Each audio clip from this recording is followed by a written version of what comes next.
gentlemen, boys and girls, welcome to Fenway Park.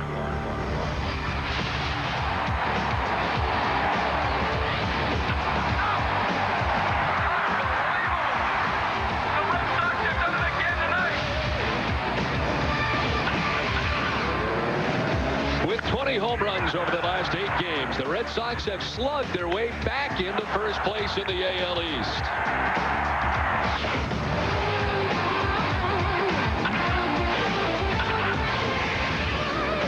Last night, all eyes were focused on Pedro as he made a magical return to the mound with a striking performance that could be a turning point for the ace and the team.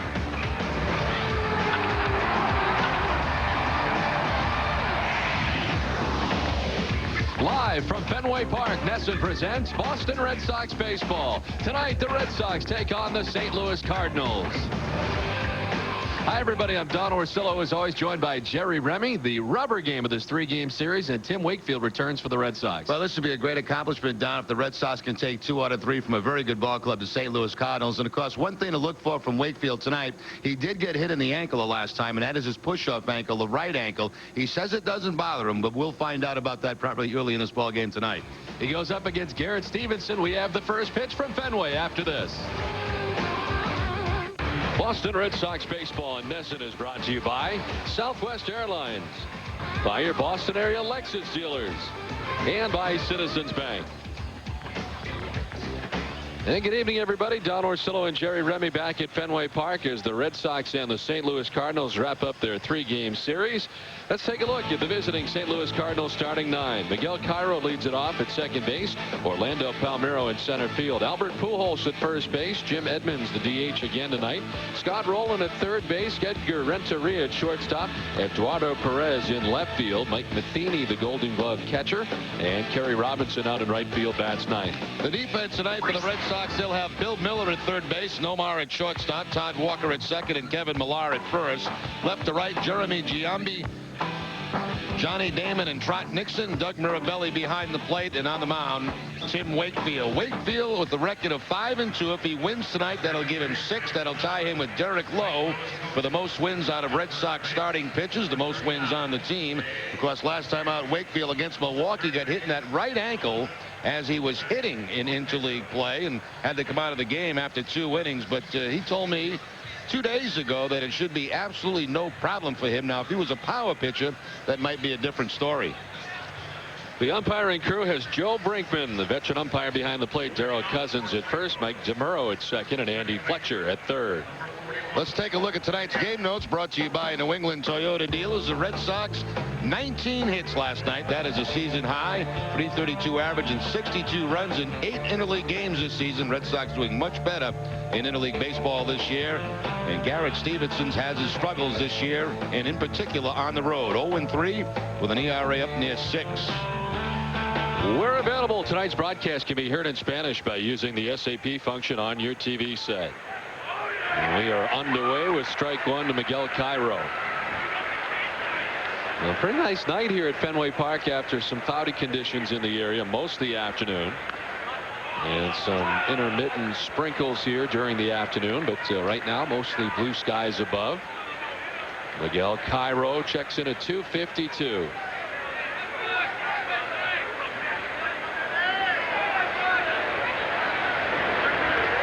And it'll bounce in 1-2. When the injury first took place last Friday in Milwaukee, it certainly looked like it was going to be one that would keep Wakefield out a while, as he left by way of a cart in Milwaukee and was able to bounce back.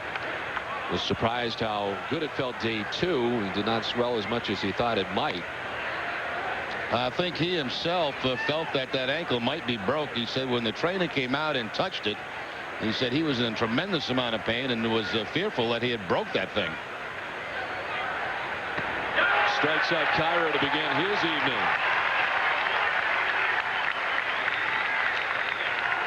Quickly gets ahead of Cairo and puts him away with the knuckleball.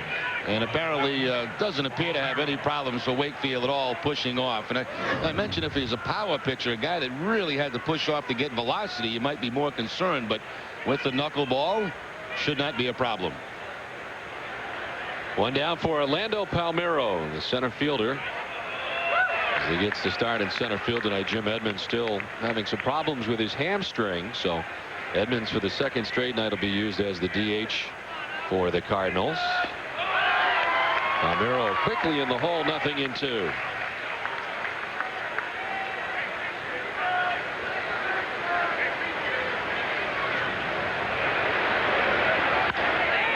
Lined into right center field for a base hit. So the first base runner of the night for the Cardinals is Orlando Palmeiro. And once again, you can hear the cheers of the St. Louis fans that are here at Fenway Park, and there are really a load of them. The Red Sox tours over the last couple of days have been the largest they've ever had, and it's basically St. Louis fans who have been taking the tour of Fenway Park. Palmeiro gets the knuckleball and picks up the base hit. I know there's usually a large contingent that comes down from New York against the Yankees, but I can't think of another team that has traveled this many fans. Well, they get a great road trip. They get to Fenway Park and Yankee Stadium. Albert Pujols standing in for the first time tonight takes strike one. He begins the night with the Major League's best batting average at .391. He's fifth in home runs.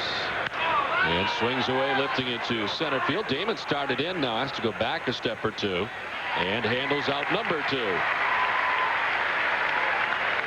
Wakefield has faced the Cardinals in the past, but it's been a long time. It was Wake was in the National League with the Pirates, and the last time he faced them was 1993. So I don't believe any of these members were on the Cardinals at that time.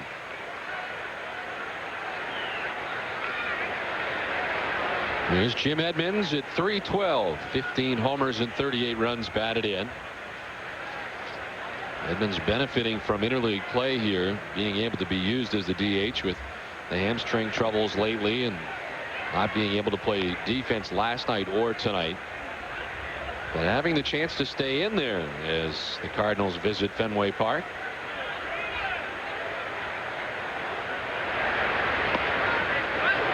.2-0 now to Edmonds. He's had great success in his career against Wakefield. .471 with a home run.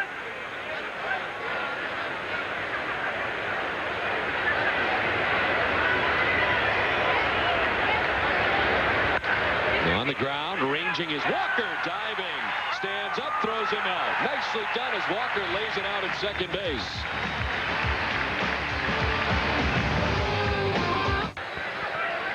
Bottom of the first inning at Fenway. The Red Sox ready to come to the plate. Johnny Damon to lead it off. Todd Walker at second base. Garciaparra at short. Ramirez the DH tonight. Millar at first. Nixon in right. Miller at third. Giambi in left. And Mirabelli does the catching. Garrett Anderson on the mound tonight for the Cardinals. 3-5 on the season. This will be start number 13. He has got less runs per start than any other Cardinal pitcher, so his numbers could be better. He's only getting just slightly over 4 runs per game when he makes a start. Has never faced the Red Sox. He had a terrible year a year ago with injuries that kept him on the disabled list a couple of different times. This one fisted foul. Matheny gives chase, but is back into the seats. On the DL one time with a strained back, and then the second time with a strained hamstring. He eventually had surgery on that to remove dead muscle mass, whatever that is. That's not a good thing. No, that doesn't sound good, but they took that dead mass out of there, and he's okay now. I want any dead muscle mass out of me taken out too. As this is popped up foul off the first base side. Tonight marks his 90th career start.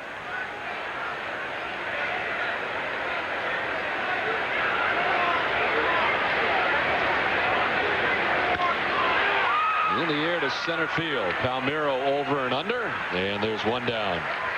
The defense tonight for the Cardinals. Scott Rowland will be at third base. Edgar Renteria, the shortstop. Miguel Cairo at second, and Albert Pujols at first. Left to right, Eduardo Perez, Orlando Palmeiro, and Kerry Robinson. Mike Matheny back behind the plate. 3 Gold Glove winners in the lineup tonight. Renteria, Rowland, Matheny. And of course, one is a DH tonight, and another one on the disabled list, Jose Vidro.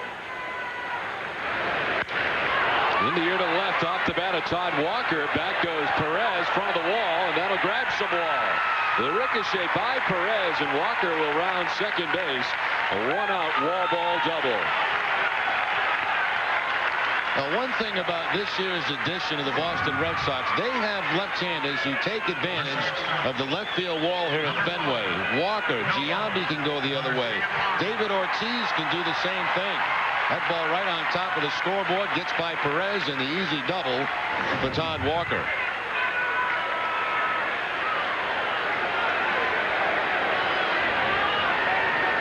Here's Nomar, 326, 10 homers and 44 runs batted in. Garciaparra checks into the top 10 now. He's 10th in the American League in batting with his 326 batting average. And second in hits, just 2 behind Ichiro. The Yankees have already won today as they beat Houston 6-5.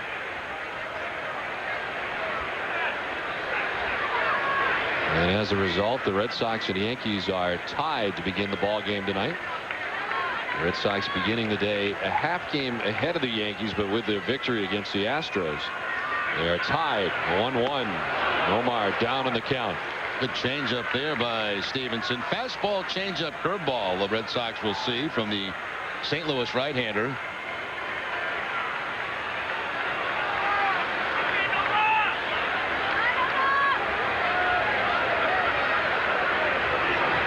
Nomar sends it on the ground to Renteria. Has time and makes a good throw to get Nomar. 2 down. So the ball to shortstop. Remaining at second base is Walker. So runner in scoring position with 2 down, and the man who's made an art of driving in runners in this situation coming to the plate in Manny Ramirez. And even early in the ball game here in the first inning, I'm sure they'll be very careful with Manny with first base open.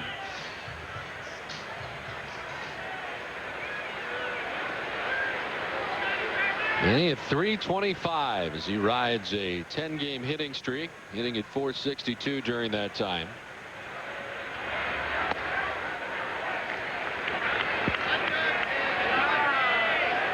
Ramirez getting the night off defensively tonight as he is the DH. And it gives an opportunity for Jeremy Giambi to get in the lineup tonight and getting the starts offensively in left field for Boston. Now Matheny will head out and talk to Garrett Stevenson. 5 home runs for Manny in the last 6 games, currently on a 10-game hitting streak. Men in scoring position this year, hitting .409. Facing 31-year-old Garrett Stevenson, who became a Cardinal as he was acquired from the Philadelphia Phillies with pitcher Ricky Bottalico in a trade for outfielder Ron Gant. Pitchers Jeff Brantley and Cliff Polite back in 1998. Stevenson's been a member of the Cardinals ever since. There again we see Matheny setting off the plate just like they did the other night when Garciaparra was hitting. Not anywhere near the strike zone. Another fastball that's going to be outside again. They're hoping that Manny will chase a bad pitch, but Manny doesn't generally do that, and he knows what's going on right now. Well, they say don't give him anything to hit. They mean business, as Matheny has been setting up way out and does again. So a 4-pitch walk won't go down as an intentional walk, but probably should. With first base vacant, and they'll take their chances with Kevin Millar.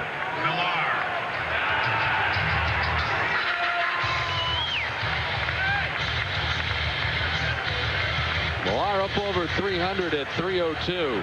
10 homers and 44 runs batted in. Over the last 13 games, he's banged in 20 runs. He's had 11 RBIs in the last 4 games. Joins both Manny Ramirez and Nomar Garciaparra in the 40-plus RBI club with the Red Sox this season. Manny has 49 RBIs, Nomar with 44, and Kevin Millar with 44 now. And many of those have come with 2 outs. There's only one behind Manny, who has 19 to lead the team in 2-out RBIs.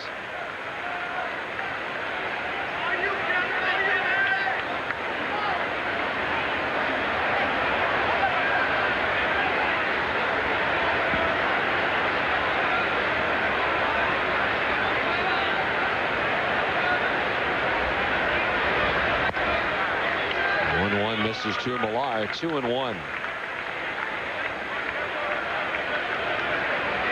It's Stevenson 3-5 as he heads into tonight's action.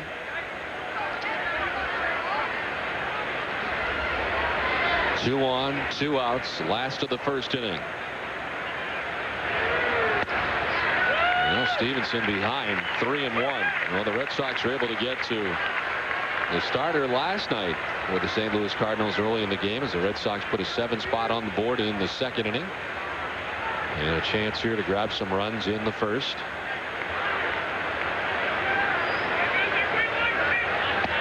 Ball 4 to Millar. Back-to-back walks from Garrett Stevenson to load the bases with 2 down. That's almost like trying to throw the ball outside to Ramirez. Trying not to throw him strikes affected him with the next hitter. Then he couldn't throw strikes to Millar.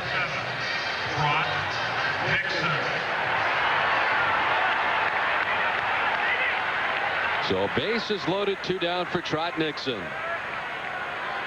Nixon hitting at .356 over the last 12 games, .305 for the season.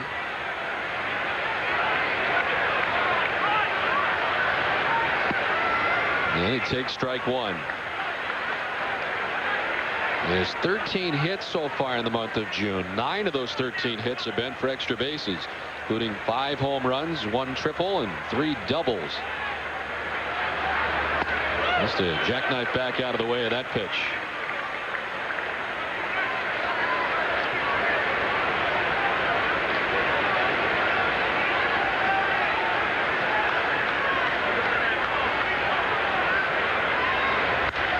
Line foul down beyond canvas alley and right.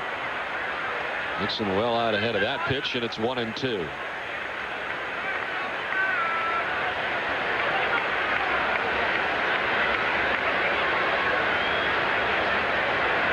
In the 7 road starts Stevenson's had, the Cardinals are just 1-6. Strikes out Nixon in a clutch situation here in the bottom of the first. Red Sox leave him loaded. They'll score at the end of 1. Back at Fenway, no score at the end of 1. The Red Sox unable to take advantage of a bases loaded situation with 2 down. And it's Scott Rowland to lead it off, former Rookie of the Year. Rowland at .304, 12 homers and 51 runs batted in. Part of a stacked lineup for the St. Louis Cardinals. Finds himself down quickly, 0-2. Cardinals lead the National League with a .341 batting average in the month of June. Granted, it's only 9 games, but they come in the overall leader in batting average in the NL. Lined and caught by Nomar in the air for out number 1. I'm not sure Nomar saw this ball right off the bat. It looked like a delayed reaction by Garciaparra, and the ball was really hit hard by Scott Rowland. Watch Nomar. There's a late reaction, and then he goes into the dive to make the catch. I'm not quite sure he saw that ball immediately off the bat of Scott Rowland. 1 away. Here's Edgar Renteria. Another fine shortstop, showing bunt, taking the strike. It's at .333. This club collectively hitting at .289 to lead the National League. They're 2 points better now than the Atlanta Braves. The Red Sox are the American League leader and Major League leader at .299. Red Sox just 1 point shy of the 300 mark as a team. So 2 very good offenses going head to head again tonight.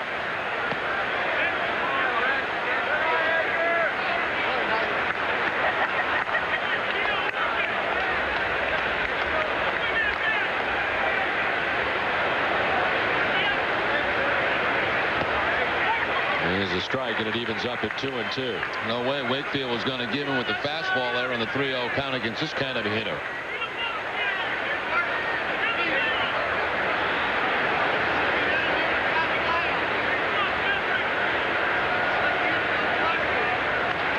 Shot foul back to the backstop.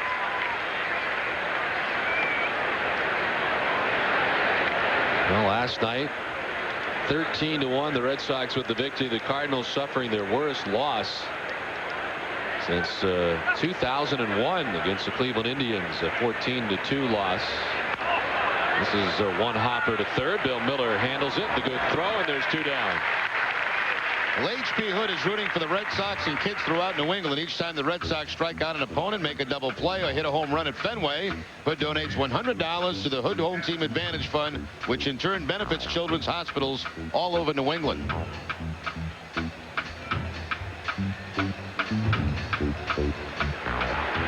Two down, 4 in a row. Retired by Tim Wakefield. Eduardo Perez, the son of Tony Perez, who's played in all 3 games of this series. Tonight he gets to start in left field. It's at .317, 3 homers and 10 runs batted in.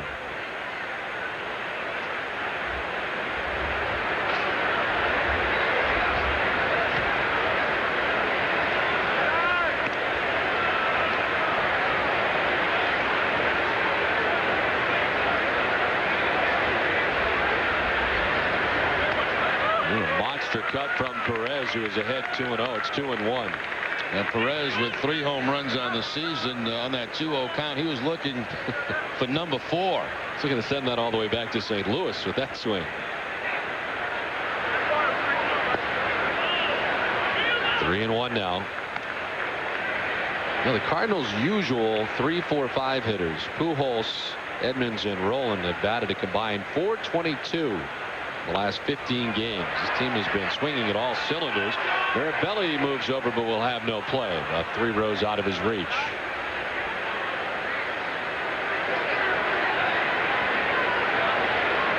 And Pujols, Edmonds, and Rowland together again tonight in the 3-4-5 spots.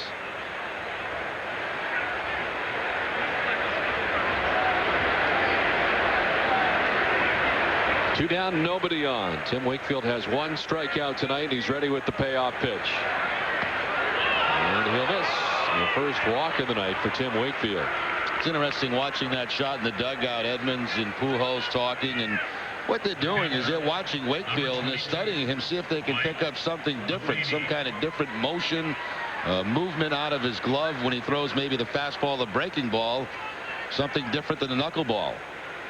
Does he do much differently in your eyes if it's the pitch? I can't pick it up, obviously, but that's something hitters are always trying to do. There's usually one guy on every team that's very good about picking up different things off pitches, and very quickly that'll spread around. Now, you see Edmonds going through that right now.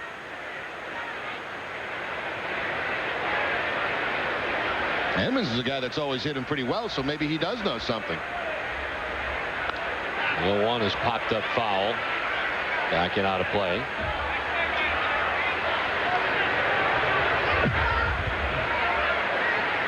Edmonds, when he was a member of the Angels at one point, was not one of the more popular guys in the clubhouse at times. Was a little bit outspoken, and when he left Anaheim, there were some that were glad to see him go in some instances, but he's always been a terrific player and really done very well with the Cardinals. Matheny strikes out to end the inning. Second strikeout for Wakefield. Inning and a half done, no score. Bottom of the second inning back at Fenway as Tim Wakefield enjoys his first 2 innings tonight. A scoreless game into the bottom of the second inning and the bottom third of the Red Sox order. Bill Miller, Jeremy Giambi, and Doug Mirabelli. Miller at .359, 4 homers and 24 runs batted in. And he is second behind Melvin Mora in the American League in batting average. Mora an amazing .370 on the year for the Baltimore Orioles.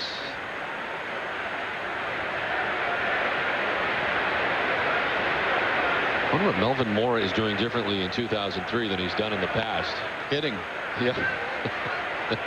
You know, Bill Miller pulled me over today, and he wanted to know about the St. Louis Blues coach that Tom had on last night, the guy that you worked with, because he is a huge St. Louis Blues fan, and he was hoping to get a chance to meet him. Really? This is knocked down at second base. Bill Miller able to beat it out.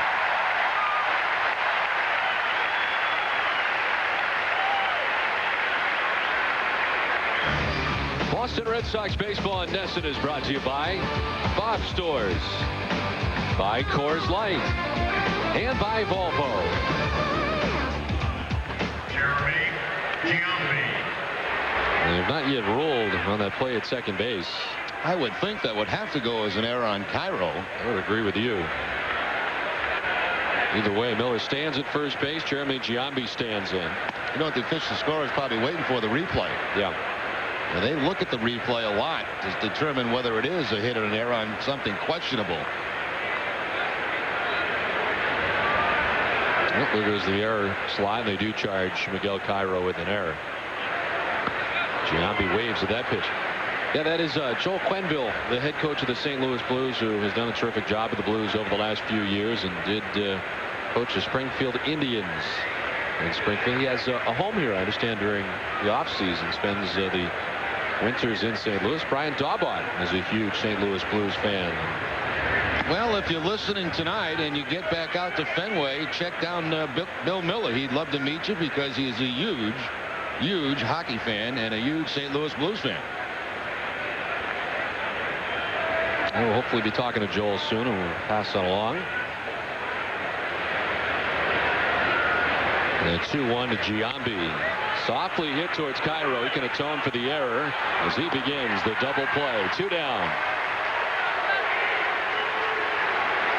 Well, game time is Miller time at Fenway and on NESN. Stop by a participating Fenway area retailer before the game, and you can win free tickets to the game. End up on NESN, and the game time is Miller time, Fenway seats.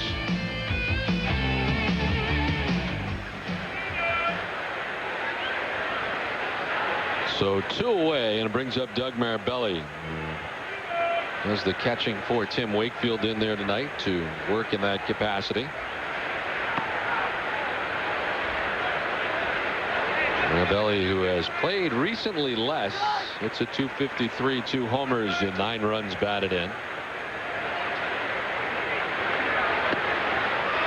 Well, we mentioned the home runs last night against Tomko. 14 allowed by Stevenson. That puts him in a tie for 3rd in the American League. Sheets of Milwaukee's given up 20. Tomo Oka of Montreal's given up 15. With the way balls were flying out of Milwaukee, I'm not surprised to hear that about Ben Sheets. Whatever reason, they were flying out of that ballpark all of a sudden. Mix in a sinker once in a while. That could help too.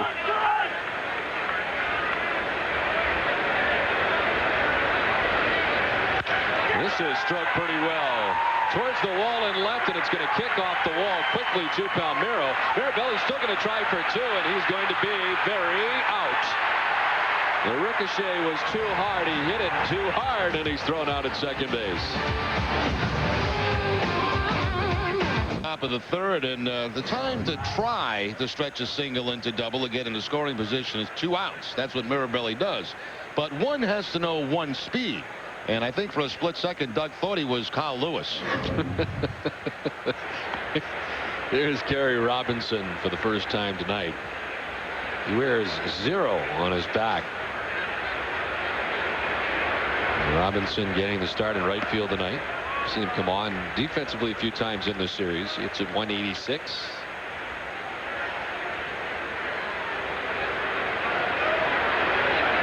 A strange defense put on by the Red Sox. They are pretty much straight up with the exception of Giambi in left field. There is a lot of room in left center field.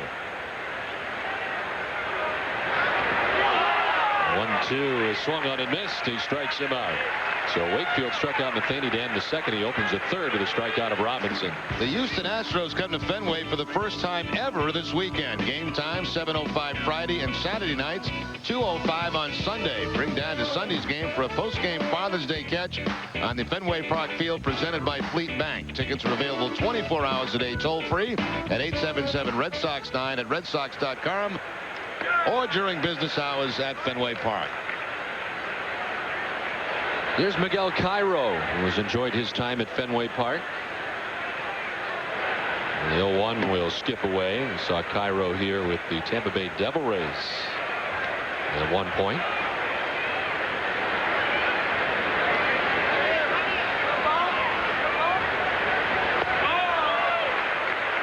Also as a member of the Toronto Blue Jays playing here, both Toronto and Tampa Bay, for Miguel Cairo before stopping in St. Louis. Also mixed in a stop with the Chicago Cubs. It's the 1-2 foul back into the seats down the left field line.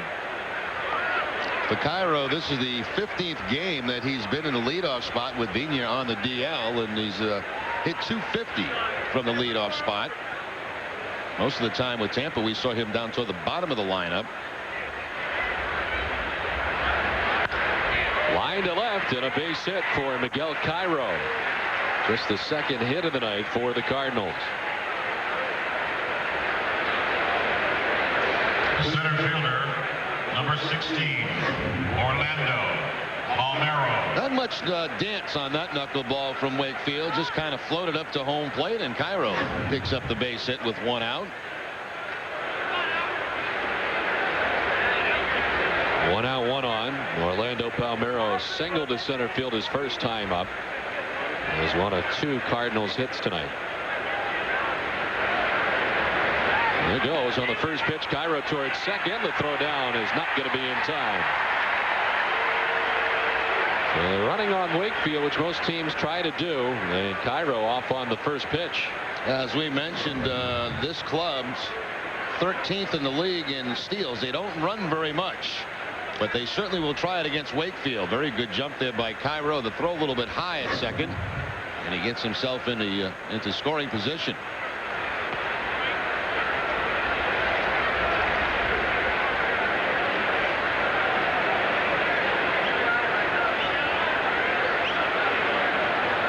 .13th in the American League, will be next to last, but 13th in the National League. There are 16 teams in the National League, and the Mets are number 16 in steals. And they fired their general manager today, Steve Phillips. I thought that happened a long time ago. It's kind of surprising that he lasted as long as he did, as this one is punched at, bunted down the third baseline. Wakefield's going to let it roll, and unfortunately for him, it stays on the grass and a fair ball. Well, you know, most of the time you like to see a hitter with a man at second swing away, try to drive that run in. But when you look at this lineup, now you get Pujols and Edmonds coming to the plate. So really not that bad of a play. Now the question is, was he out of the batter's box when he bunted that? If he is, he should be out. Take one more look. Watch his back foot. Is that thing behind home plate? If it is, it's out of the batter's box. Here's another look. He should be out. Wow.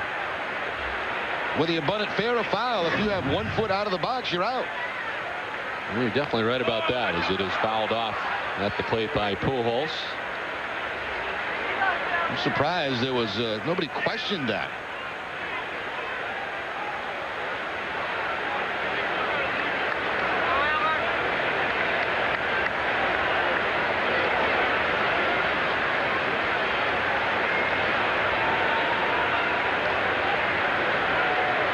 Runners at the corners, 1 down, and the 0-1. Missed away. Take one more look at that bunt now. This would be the line here. Look where his foot is. That should be an out. Instead, runners at the corners and 1 out.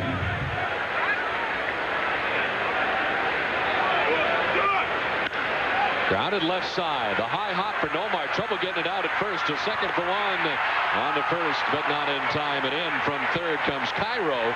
The game's first run as the Cardinals lead it 1-0. I'll tell you what, Walker really vulnerable here to get cleaned out at second base.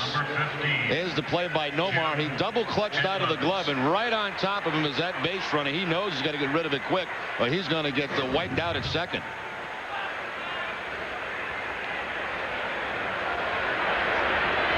That has to kind of be a lonely feeling when you can't see the runner. Your back is to the runner most of the time, obviously, as a second baseman, and you can hear him coming, but you're not quite sure how close they are to you. Jim Edmonds grounded out to second base the first time. Lines to right. Nixon diving and making the catch. No, he dropped it. Nixon cannot make the catch. And on to third goes Pujols. So Edmonds will stop at first base on a good bid by Nixon. And apparently he could not hold on in right. Well, I'd like to see, I'm anxious to see where this ball popped out. It looked like he had it in the glove. Goes into the dive. It's in the glove and then just rolled right out. You could see it coming out from under his arm. Good call, obviously, by the umpire, but one heck of an effort by Trot Nixon.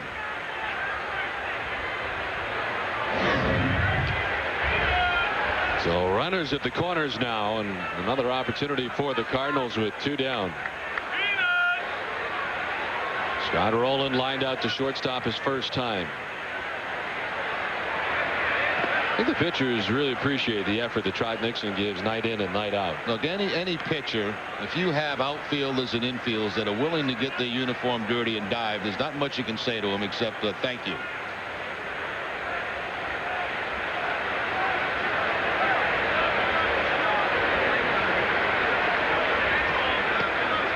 On the corner for a strike, 1-1. As he slipped in a 76-mile-an-hour pitch that time.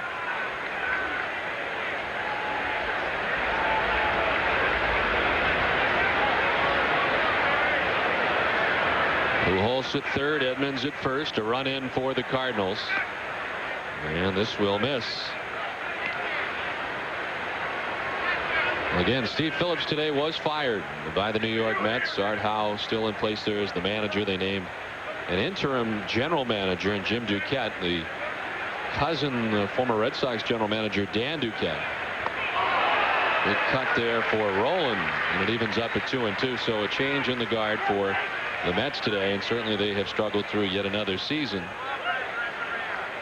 Mets 28-35 heading into tonight's action. 15 games off the pace behind the Braves.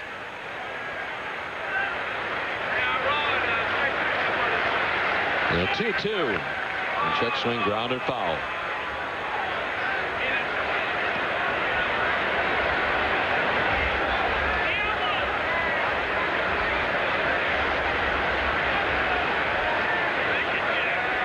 Very intense. Tony La Russa looking on down there. And the rubber game of the 3-game series. The 2-2.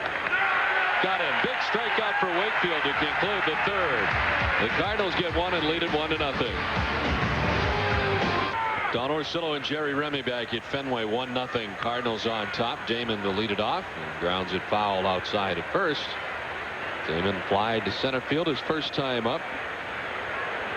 And has been hitting much better. Very nice night for him last night. He's sitting at .333 in the last 6 games.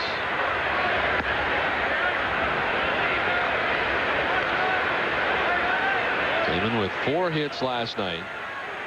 Was 3 for 3 with runners in scoring position last night. Strike 3 to Damon. He disagrees, but he'll walk away with his second strikeout for Stevenson. Boston Red Sox baseball in NESN is brought to you by your Lincoln Mercury dealers, by LoJack, and by Aflac.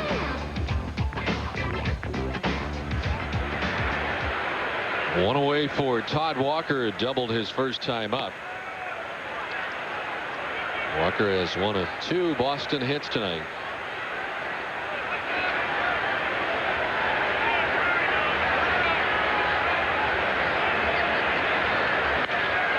Sends it to right. Kerry Robinson coming in and makes the catch. Didn't react right away, but is able to recover and makes the catch for out number 2. Let's check in with Tom Caron. Tom? A couple of new faces at batting practice today, but no contracts offered yet as far as we know. Tom Brady, Laurie Malloy. How'd it go out there today? We're still trying to make contact. Forget this contract.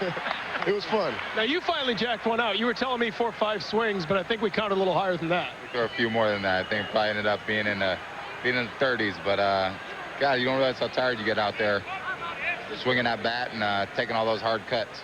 You guys are both drafted. People might not realize that. You're both pretty good baseball players, and you both chose a pretty good bat. The guy who just hit the ball. You had a Nomar bat, right? Yeah. Nomar's my friend, man, and I see him testing the Green Monster all the time. So obviously I wanted to, try to take it up to the plate with me, but it didn't work. Now you went around pesky pole. You just it cuts in pretty good over there on the right side, doesn't it?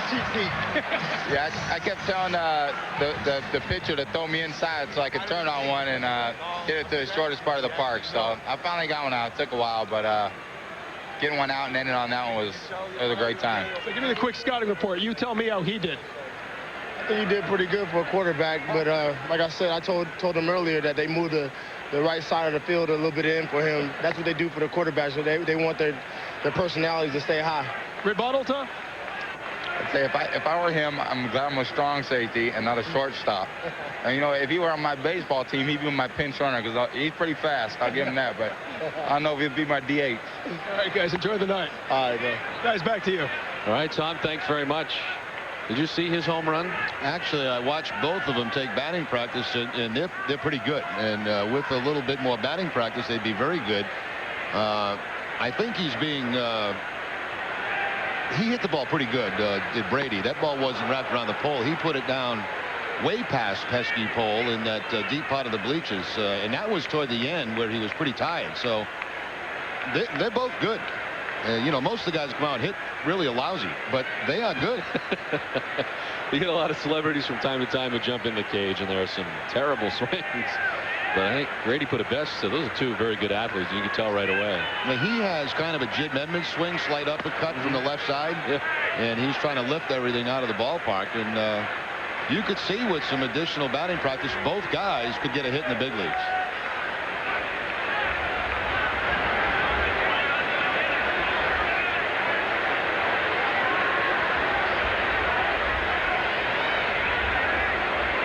Ramirez walked his first time up. Bats with Nomar standing in first, 2 down, bottom of the 3rd inning.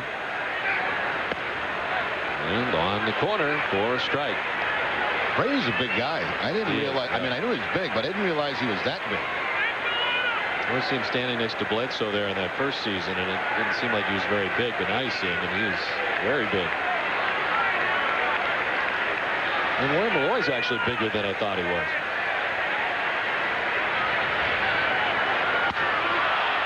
Swing and a miss. Strike 3 for Garrett Stevenson. His 3rd K ends the inning. We've played 3, 1-0 Cardinals.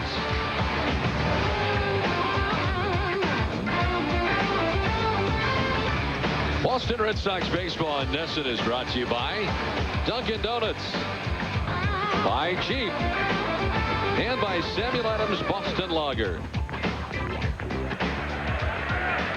1-0 Cardinals on top as we move to the top of the 4th inning. And it'll be Edgar Renteria to lead it off. A good vantage point down there. Is beautiful night here tonight at Fenway. Blue skies above, and Renteria pops this one up foul back into our right. Grounded out to 3rd base his first time up. Well, the Yankees were no hit last night. Took 6 pitchers to do it for the Houston Astros, but a tough day, I would think, to be Brian Cashman, as the Yankees certainly have faltered lately, and then to have your team no hit. A tough position anyway, I think, working for George Steinbrenner day in and day out. But wow, tough night last night for Yankee hitters. Well, it didn't have a hangover effect. They came back to win today 6-5 against Houston. To left, Giambi on the move, won't get there. This one will get through to the track and the wall. Renteria scampering to second base with a leadoff double here in the top of the 4th inning. Renteria looking to move to 2nd in the league in hitting. He's about 11 points behind Sheffield, who is 2nd behind Pujols. Finds the gap there, and now 1 for 2 on the night. He was 1 for 9 against Wakefield prior to that at bat.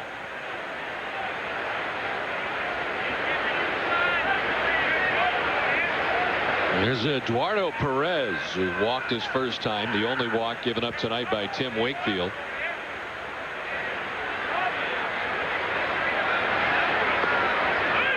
Showing bunt and taking ball 1. Wakefield showed no ill effects of the ball that went off his ankle in Milwaukee last week. Hobbled around pretty good day 1 after, and then again on Sunday. But offered himself up to come out of the bullpen in a pinch and was available, and then making his start here tonight. Chopped right side. Walker with no play at 3rd, so he fires to first to get Perez, and Renteria goes on to 3rd. Well, it's time now for our Aflac trivia question. And the question tonight, who is the only Red Sox to play in the 46 World Series and coach in the 67 World Series? Both, of course, against the St. Louis Cardinals. We'll have the answer for you in the next half inning. I think I know that answer, and I think he was a second baseman.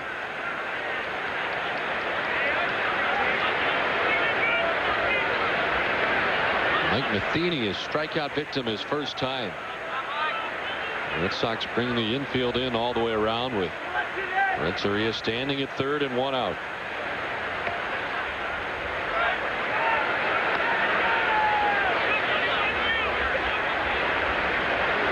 I also think the answer to that trivia question has his number retired. I think you are correct on both fronts.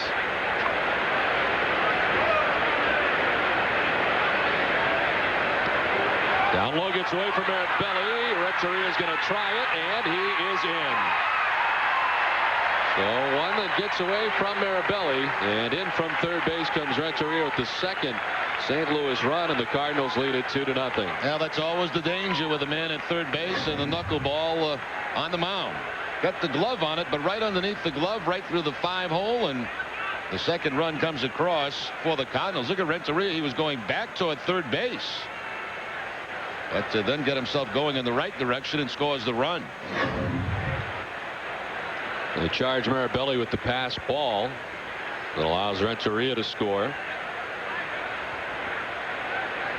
So the base is empty now, and the 2-0 in there for a strike to Matheny. By the way, you can give some credit to Eduardo Perez for that run. He's the guy that moved that runner along to third base with the ground out to the right side of the infield.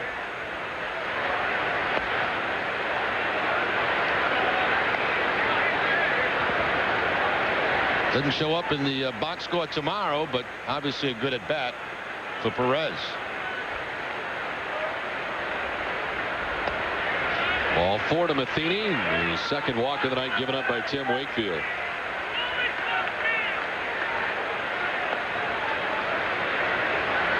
Right fielder.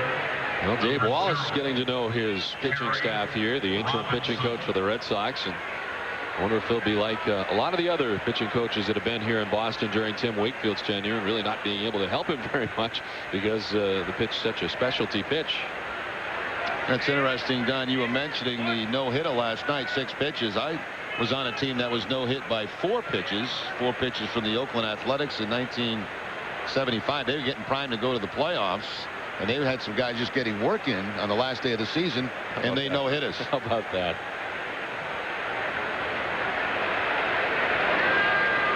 The former Red Sox fireman Peter Monroe was part of those pitchers last night. This has popped up. The number 9 hitter Kerry Robinson left side. Nomar calling and catching out number 2.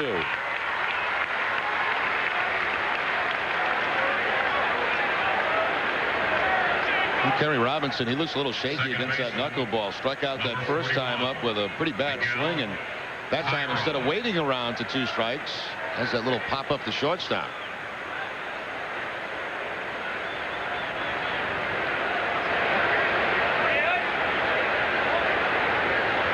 Here's the top of the order. Miguel Cairo singled his last time up, came around to score. He's 1 for 2. Thought about swinging, but takes a strike anyway.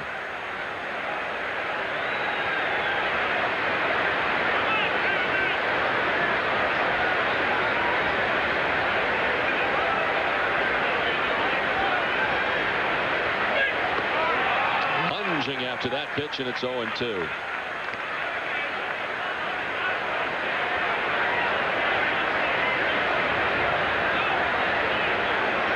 66 pitches for Tim Wakefield so far, 45 strikes. If Matheny were to go, be more likely be a delay steal. In the air to left field, Giambi headed back. This will take him almost to the track as he pulls it in for the final out.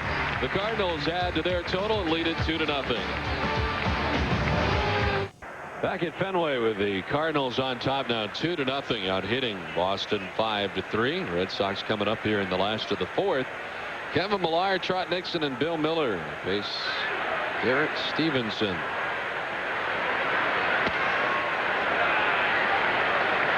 Millar walked his first time, and at the time it loaded the bases, but Stevenson was able to come back and strike out Trot Nixon. The Red Sox left him loaded in the first inning.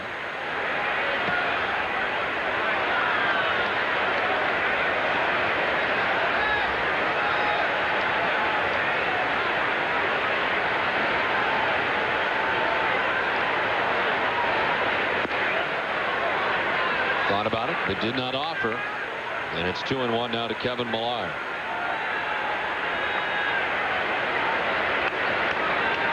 Right-handed opponents batting at .242 against Garrett Stevenson coming in.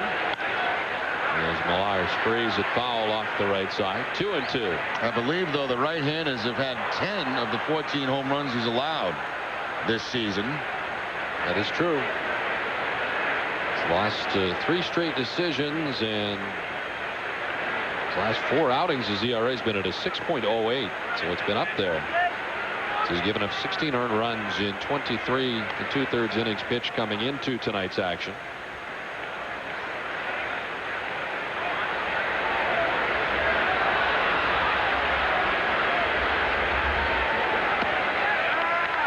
Walks Millar, and the Red Sox have the lead man on for just the 2nd time tonight.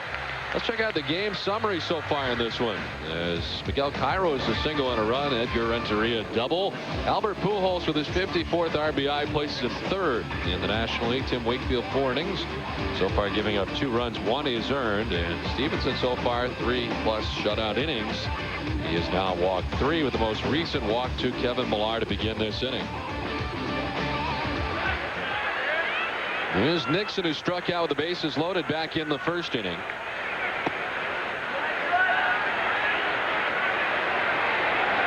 Nixon's been hot lately, especially over the last 12 games.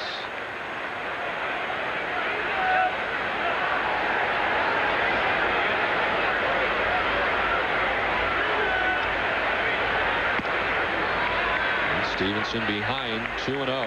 It's going to happen to him back in the 1st inning. Even though he was not trying to throw strikes to Ramirez, he followed with the walk to Millar. Had a tough time picking up the strike zone, but then he came back and struck out Nixon. Dave Duncan, long time at the side of Tony La Russa, pitching coach. Nixon pops this up foul.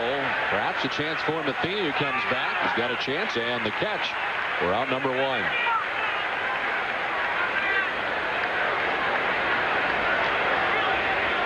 So Nixon frustrated with his at bat so far tonight. Number 11. Well, it's time now for the answer to our athletic trivia question tonight. And the question was, who is the only Red Sox to play in the 46 World Series and coach in the 67 World Series, both against the Cardinals? Bobby Doerr, the answer. Jerry had it right. At 409, was 9 for 22 with a home run and 3 RBIs in 1946. And you may wonder what his association was in 67. He was the first base coach for the 67 club, and of course his number retired here at Fenway. Yeah, Bobby Doerr, one of the real gentlemen in the game of baseball. The third base coach was Eddie Popowski on that 67 team. Well, Pop used to get those foul balls and throw them behind his back to the pitcher and over his shoulder and between his legs and all kind of different things.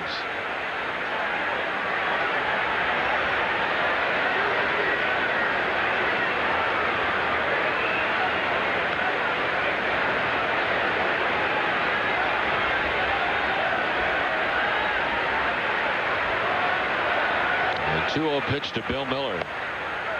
He'll miss. 3-0. Seems like Stevenson's been behind a fair number of Red Sox hitters. He has walked 3, but has struck out 3, and works with 1 out and 1 on. He's thrown 60 pitches so far here tonight.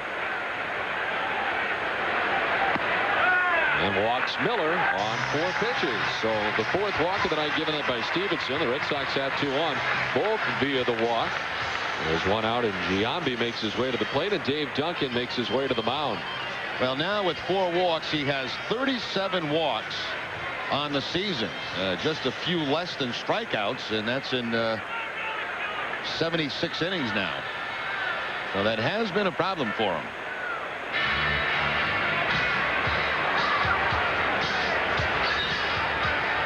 Left fielder, number 25, Jeremy Giambi. Well, Jeremy Giambi had the misfortune of grounding into a double play his first time up. And now over the last 13 games, Jeremy has fallen to 2 for 22. And has not had a chance to play very much, certainly since interleague play has started. And with the Red Sox on the road having to use pitchers to bat in that series. Kickoff play appeared to be on as Renteria was cutting towards the bag, but Stevenson came homeward with the pitch and missed ball one.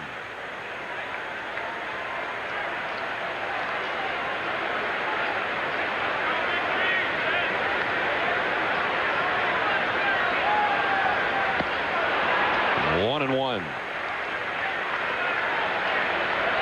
It's interesting. Yesterday, prior to the game, Giambi was looking at the numbers against Tomko, and they had him 2 for 5, I think, with a couple of home runs against Tomko, and he says that can't be me. That's going to be my brother. I don't think he recalled having those kind of numbers against Tomko.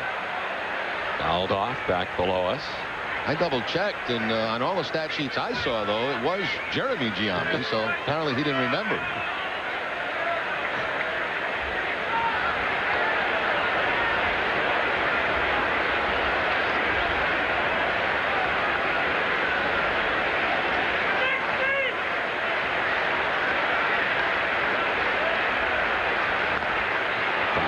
Still 1-2 to Giambi. Well, the Cardinals after the ball game will travel to New York to begin a 3-game series with the Yankees over the weekend at Yankee Stadium, and Jimmy Williams and the Houston Astros will be beginning tomorrow night. First of 3 against Houston. Well, if Jimmy's already in town, I guarantee you he's at some nice steakhouse right now, getting a big porterhouse. Well, he knows where to go, at least in this town. I'm really looking forward to seeing him over the weekend. Last time we saw Jimmy was in that exhibition game down in Houston a couple of years ago. And he was just getting started at that point with the Astros in his first spring training with them.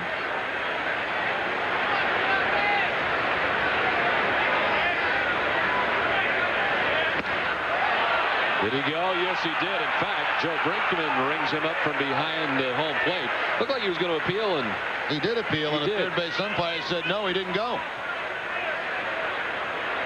Brinkman was sort of emphatic as he came up with the right arm to go down to third, and it looked like he rung him up. Now they're talking it over down there. Let's see what Brinkman does here. Watch Brinkman. Yeah, he rings him up, and Matheny, who got the call from the third base umpire said no, he didn't go. Watch this.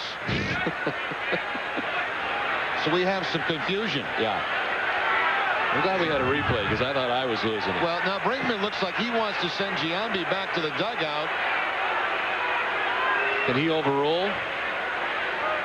You see, the third base umpire the home plate umpire has to ask for help. He didn't do that. It was the catcher, Matheny, that pointed down for the help, and that's when the third base umpire gave him the help. But Brinkman never asked for it. No, Brinkman rung him up. That's right. So he's probably going to be out. Yeah.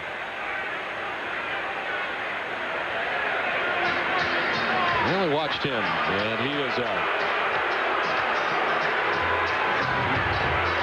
Now watch Brinkman. He emphatically makes the call. Okay. Now watch the catcher. He's asking for the help, not Brinkman.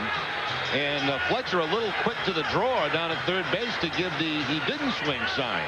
So they totally ignore that, and they stay with Brinkman's decision, which they should, because Brinkman has to ask for the help. He didn't.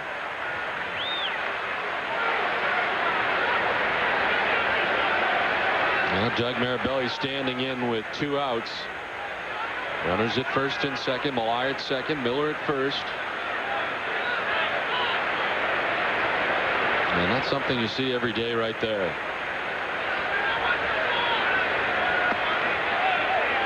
Now they will appeal, and Brinkman does look down to first base. And Watt cheer goes up at Fenway.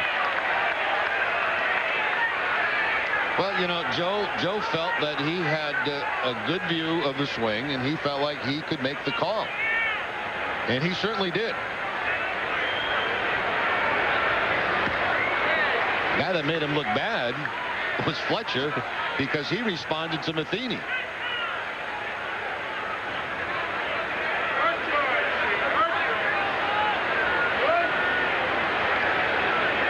They'll get over it.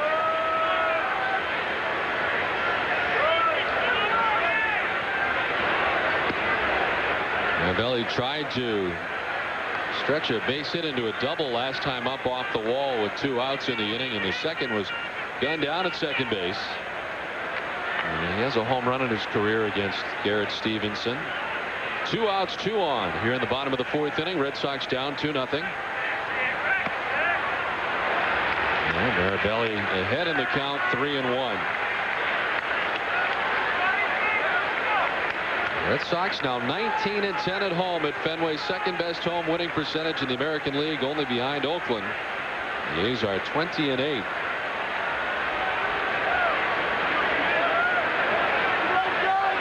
The 3-1, and that is ball 4. The 3rd walk of the inning, surrendered by Garrett Stevenson, and it loads the bases with 2 down. There's no one to blame but himself for this mess. Number 18. Well, what a time, too, for Johnny Damon. You know, Johnny last night, 4 for 6, 4 hits in the game. And the way you break out of a slump is not with one night, but put a couple back-to-back. At least get 1 or 2 tonight. What an opportunity here with the bases loaded. Down and in to Damon, ball 1. The Red Sox left them loaded in the 1st inning. And Stevenson was able to come back to strike out Nixon after back-to-back walks. And this time he falls behind 2-0.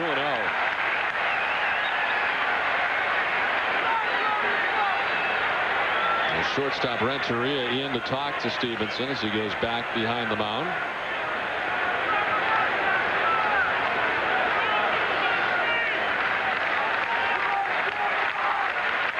Now he come back up on top of the hill. A good spot here for Johnny Damon. Bases loaded, 2 outs, the 2-0. Strike 1.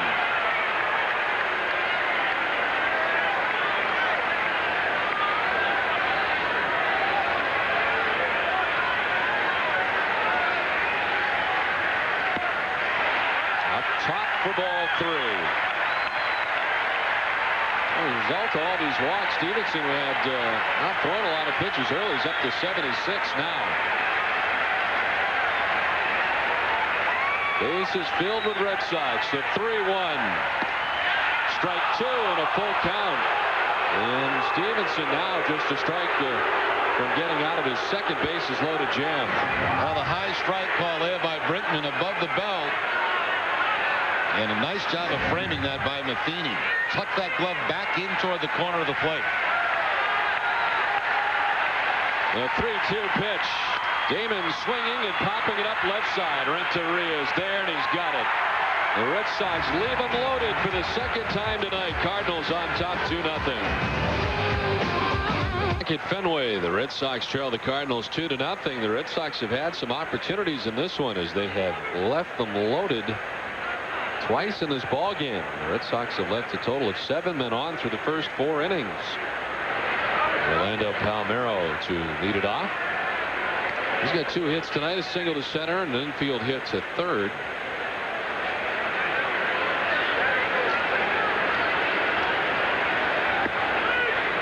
The strike has him in the hole, 0-2.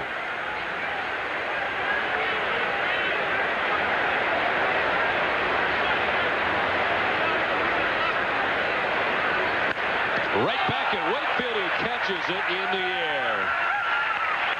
Wow. Tim Wakefield grabs that one for out number 1. Well, we've mentioned it many times, but because of the velocity of the knuckleball, Wakefield always in good fielding position. Squared up with home plate and takes that line drive about ankle high. I think if he didn't catch it, it probably hits the same ankle that the pitcher did in Milwaukee. Albert Pujols is 0 for 2. Fly to center and has grounded out.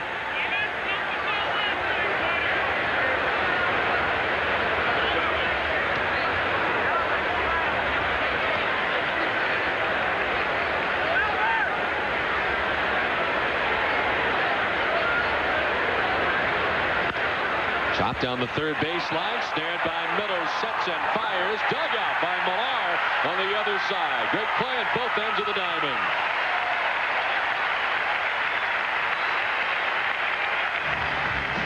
Boston Red Sox baseball on NESN is brought to you by Crown Royal, by New England Toyota dealers, and by Citizens Bank. It's a pretty good defense tonight for the Red Sox. Well, they tell infielders work from the ground up, and that's exactly right there what Bill Miller does. Quick hands. At third base, a nice pick at the other end by Kevin Millar. Think that St. Louis coach would like him as a goaltender after seeing that?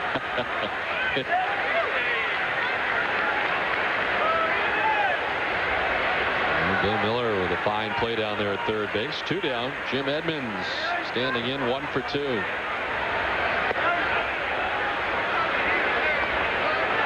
Edmonds the DH tonight. Second straight night he's been used in that capacity.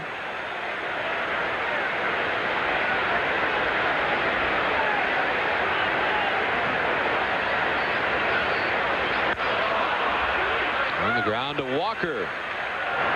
Wakefield enjoys the 1-2-3 top of the 5th. Halfway through this one, 2-0 Cardinals. Back at Fenway, 2-0. The Cardinals on top as Todd Walker leads it off. It'll be Walker, Garcia-Parra, and Ramirez. Face Garrett Stevenson here in the bottom of the 5th. This one bouncing its way in. 1-1 to Todd Walker, who doubled in the first inning, lined out sharply to right in the 3rd inning.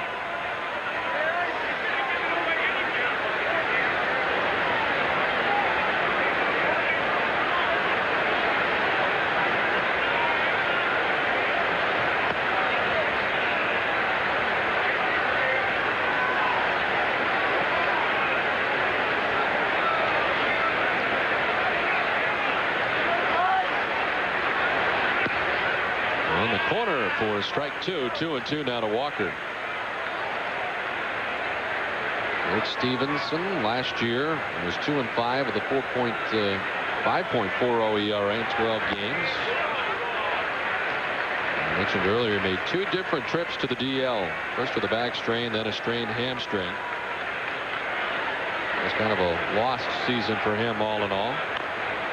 Walker fouls off the 3-2.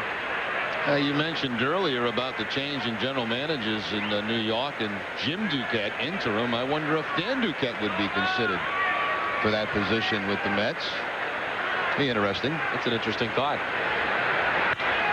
In the air to left field. Eduardo Perez heading back. This will carry him to the dirt of the track, and he can't make the catch. Looked a little lost on the play leading up to that. As he gets spun around, it kicks off him, and Walker stands at second base. Yeah, Perez not familiar at all with left field and really had plenty of room back there. But once again, he gets on that warning track. He thinks he's closer to the wall than he actually is. He'll go into the jump, and he still had about 4 or 5 feet to go before he gets to the wall. See, now he feels the track. That's a big warning track. And I think he's stunned when he turns around and sees how much room he's got.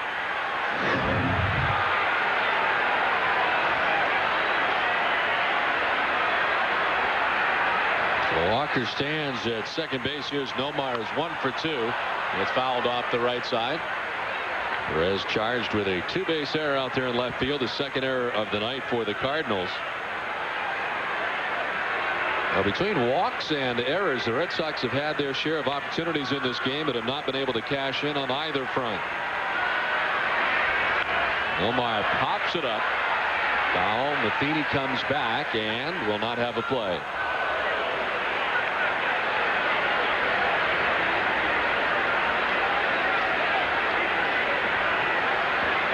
Rick Stevenson walking 5 through the first 4 innings, but the Red Sox have nothing to show for it, as none have been costly for Stevenson.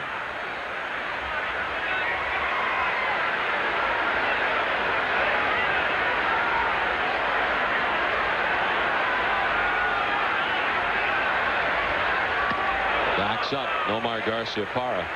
There's a saying that I always enjoyed that Bob Starr used to have. When the pitcher would walk this many early and get out of it each time, he would say that he's working without a net.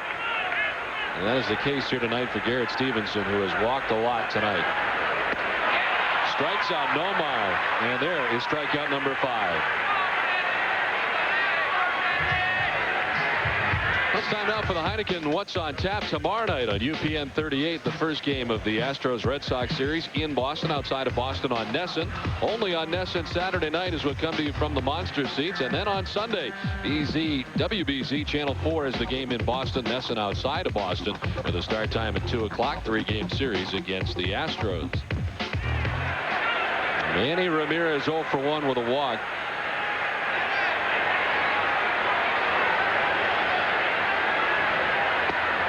That last strikeout against Garciaparra coming on the over-the-top changeup. That's been a very good pitch for Stevenson tonight.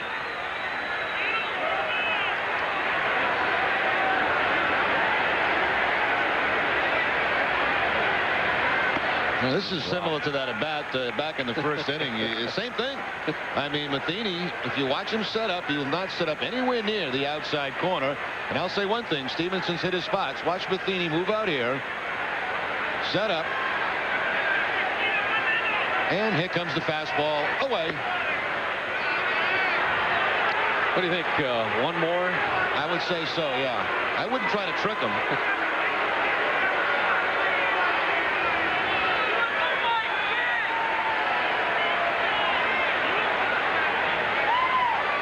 I wonder why you wouldn't just intentionally walk him. You think he's going to go after that, maybe? That's a possibility. You know, instead of just standing there, I mean, La Russa has the confidence in the pitcher. He has to have the confidence, and he's not going to throw a strike. I mean, he's a good 4 or 5 inches off that outside edge, and he's just hoping that maybe one of these hitters gets impatient and swings at it and makes a foolish out. Didn't happen. Same thing as an intentional walk.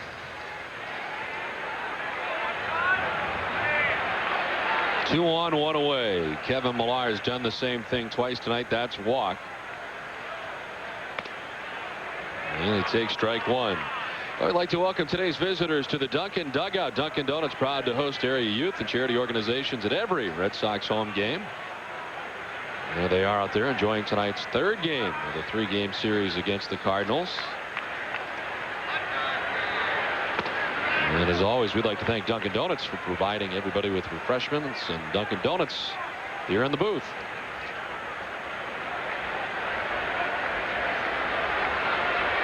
Two on, one away. Kevin Millar with a count of 1-1 against Garrett Stevenson.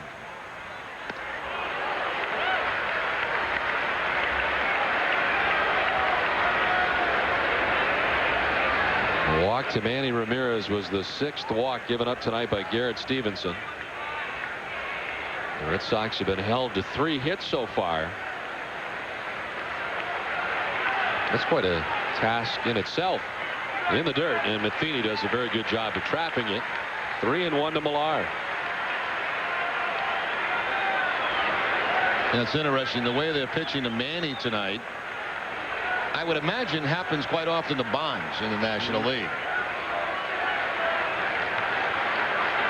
And both guys, tremendous discipline, and very seldom will chase a pitch like that.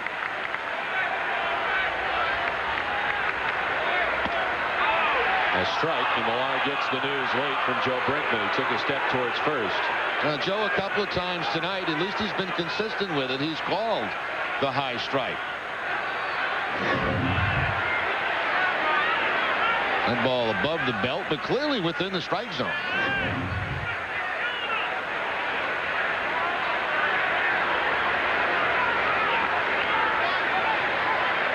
And now Matheny pops up as he works a little bit on his equipment, the left shin guard.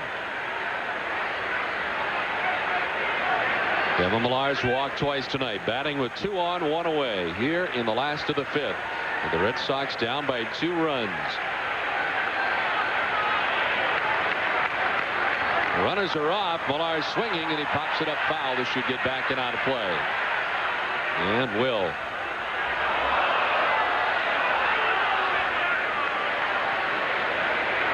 Boy, this looks like a huge crowd here tonight. I mean, I know it's a sellout, but I mean, it seems like they got them stuffed everywhere in this place tonight. There's a lot more fans standing up there than usual as well, out in left center and up in left to the left of the pole, as they are packed in for the 3rd game of this series tonight. The payoff pitch, runners off. Millar is swinging away. Grounded to third. Rolen looked at second and fires to first. So while Millar is out at first base, at least 2 runners head into scoring position with 2 down. It could end up being a big play for Grady Little. He sends those runners. He does it almost all the time on a 3-2 count. That's regardless of who is hitting. And that time, by sending the runners, they stay away from the deuce. So it gives Nixon a chance to drive in a couple of runs. If not Nixon, then Miller, who follows him. First base open. Well, Trott has been productive over the last 11 games. Tonight he's 0 for 2, and he pops this one up. Straddling the line at first is Pujols, now into foul ground. Makes the catch. Little dance at the end, but he takes care of it. The Red Sox strand 2 more. 9 runners left over 5 innings. Red Sox trailing by 2. Don Orsillo and Jerry Remy back at Fenway Park. Cardinals on top 2-0 as we move to the top of the 6th inning. And we'd like to welcome Katie Walker. Katie, welcome. Thank you. Glad to be here. We understand that you guys are working on another event. This has popped up foul off first. Millar moving over towards the Red Sox dugout. Make the catch for out number 1. Well, the Red Sox wives will be hosting Picnic in the Park. Tell us a little bit about it. Yes, it's June 29th on Sunday after the game. It's for American Diabetes Association.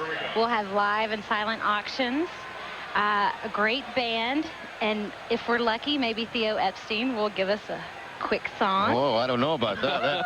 You got to pay for that. True.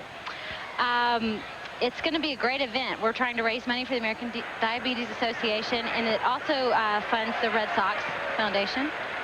And we're just really excited about it. So it's our first event. That's great. What kind of items will you have to be auctioned off?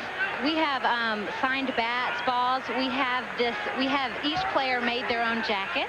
Wow. It's a blue jean jacket, and it says something about themselves or things that they like. So you get a little bit of their personal interest outside of baseball. That's great. Edgar Renteria lining that one off the wall and left. See, we get a look at that jacket again. I'm sorry, I don't think they saw it the first time, Katie. This is Brandon Lyons' jacket. That's what he chose, appropriately enough. Yes. Would be. What did your husband choose? Todd Walker. Well, we're still working on it. That is a work in progress, yes. Apparently. I jumped the gun on you. Now, let me ask you, is he working on it or are you working on it? Well, I'm trying to get him to work on it. He's given me the ideas, but I'm not much of an artist, and he actually really is. So I'm going to try to get him to do this. You'll see. If it looks bad, it might be for me. 1-on, 1-on. Here's Eduardo Perez as a check over at first base on Renteria. Now, how can fans go about getting tickets for this event exactly? There's the American Diabetes website, www.diabetes.org, or you can call by phone, 1-888-DIABETES, or you can email the Red Sox wives at diabetes.org. There are some more of the particulars there in case you are interested.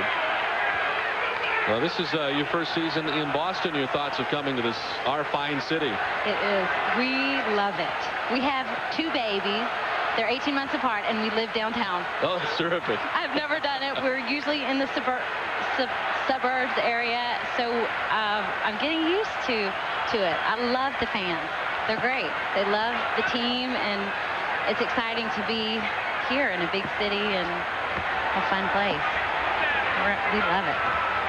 The 0-1 to Perez at first base. Renteria takes off. The throw down will get through. Renteria will hop up and head to third base and stand there with 1 out in the inning.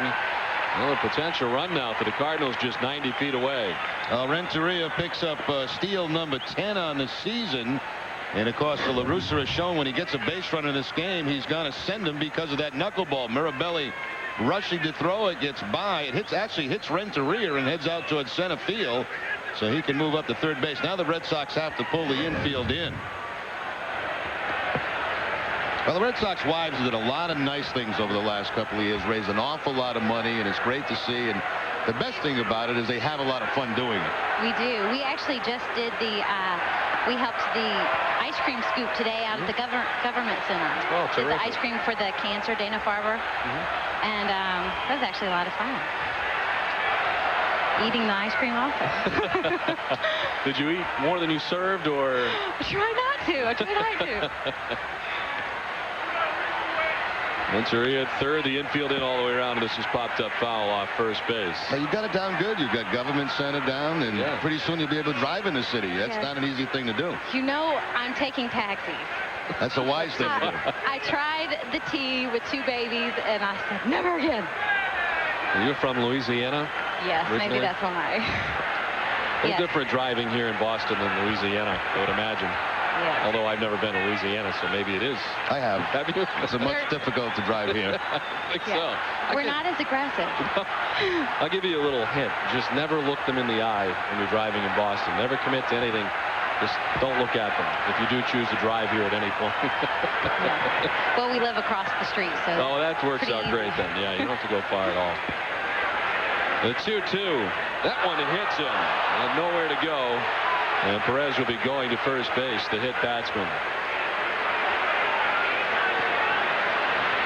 So again, to summarize, the picnic in the park Sunday night, June 29th at Fenway Park, and the proceeds will all benefit the American Diabetes Association and the Red Sox Foundation. And that event will start, about an hour and a half after the ball game that night. Yes. So we look and the forward to players and ourselves will be there. We'll all be there. Yes. That's true. Hosting events, all kinds. Well, Katie Walker, we thank you very much for stopping by, and we wish you well. It's very nice to meet you. Thank you. Very nice to meet you. Thank you. Watch you guys all the time.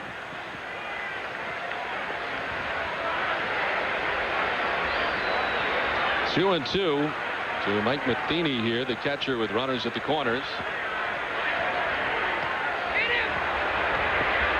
Rain is falling here at Fenway Park now with 1 out in the inning.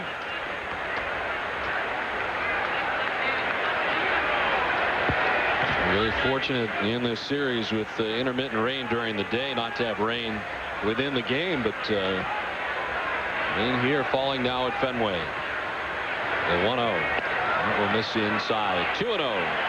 And with the 1 out, the Red Sox drop the infield back for the possible double play. Grady Little looks like he's going to make a long distance call down to that bullpen. As Wallace, well, I guess not. Looked like he was going to send Wallace out to grab some time, but then pulled him back in.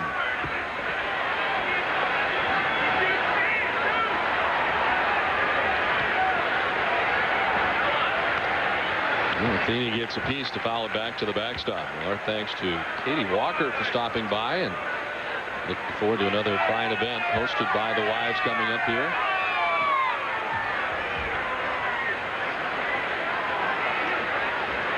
There is Almonte in the bullpen. He'll be joined by Alan Embry. And the Red Sox soon to have double-barreled action out in the bullpen.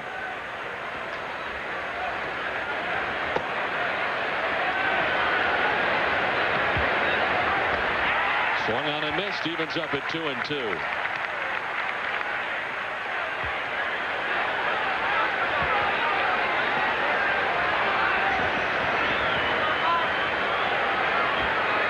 Renteria at third, Perez at first, with 1 away here in the top of the 6th inning.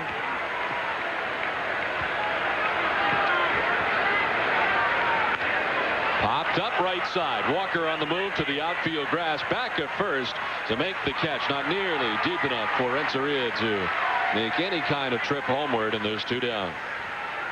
Well, stay tuned after the game for W.B. Mason's Extra Innings, New England's Red Sox postgame show with extra highlights, extra interviews, and extra analysis, hosted by Bob Rogers and a new lineup of studio analysts. After the last inning, the action is just beginning.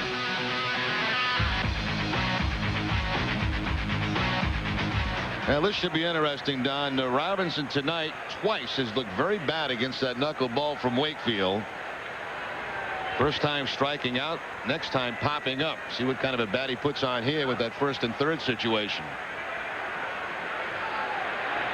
The strikeout and a pop out, as Jerry mentioned, so far tonight 0 for 2. And quickly takes strike 1.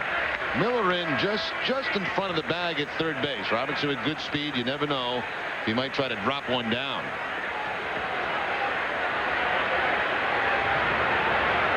Wakefield's now thrown 92 pitches in his outing. This is grounded to short. Nomar plays the tough hop and fires to first for the final out of the inning. And the Cardinals strand 2. We played 5 1/2, 2-0 St. Louis.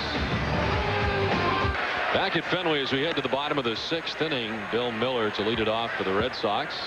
And we are joined by more guests tonight. Michael Milken, the founder of Cap Cure. Great to see you again. Great to see you, Michael. And the great Tommy Lasorda is on hand with us again tonight. Tommy, good to see you, Don. Great to see you, Tommy. Well, tell us a little bit about Cap Cure. I know we've talked about it many years before, but tell us about what's coming up this season. This is our 7th year on the Cap Cure Home Run Challenge. Cap Cure is the largest private funder of prostate cancer research in the world. And we've funded 1,100 programs. And up to this year, about $20 million of that funding has come from the Cap Cure Home Run Challenge. That's terrific. And I know a lot of players are involved. Can you tell us some of the players this year? Well, your shortstop is our player rep. Every team has a player rep, and all the managers are involved. And on Father's Day, they'll all be wearing their blue wristbands and blue decals here.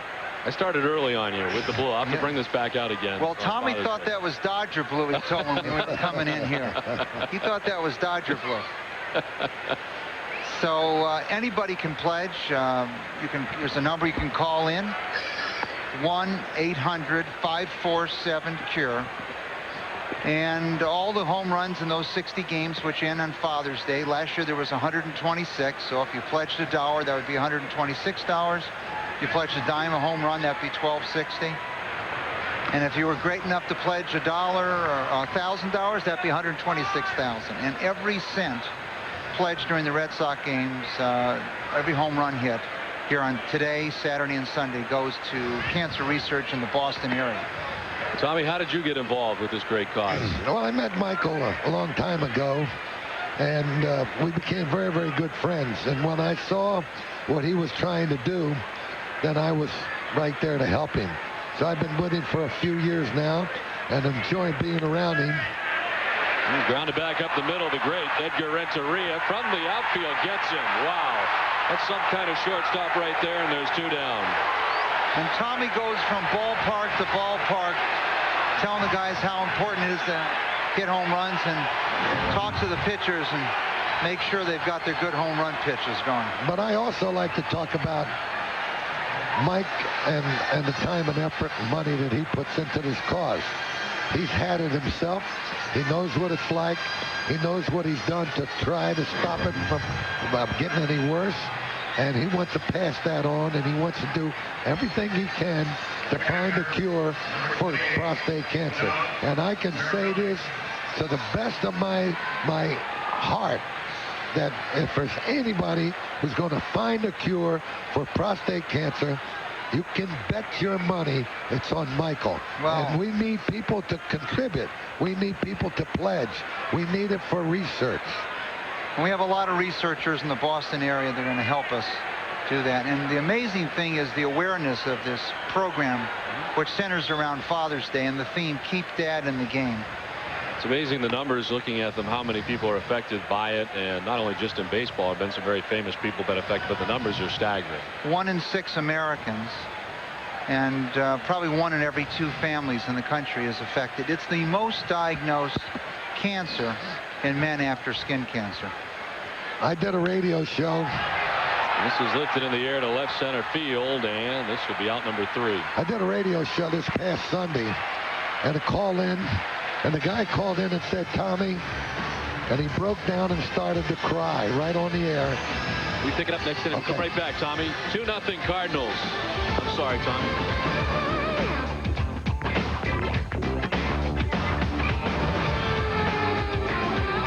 Boston Red Sox baseball on NESN is brought to you by Dodge, by Foxwoods Resort Casino, and by Magner Cider.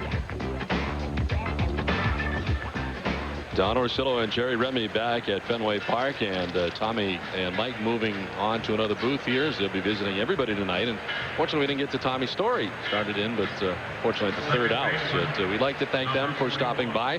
Good pitcher on for the Red Sox, Alan Embry. Embry making his 23rd appearance of the season. The record stands at 3-1. His last outing coming Tuesday against the Cardinals, a 3rd of an inning. Had a strikeout in that game.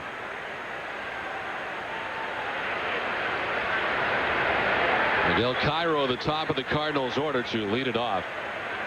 With the Cardinals on top 2-0. And it continues to rain here at Fenway Park, very lightly, but still raining. It's really not hard enough to stop the game at this point.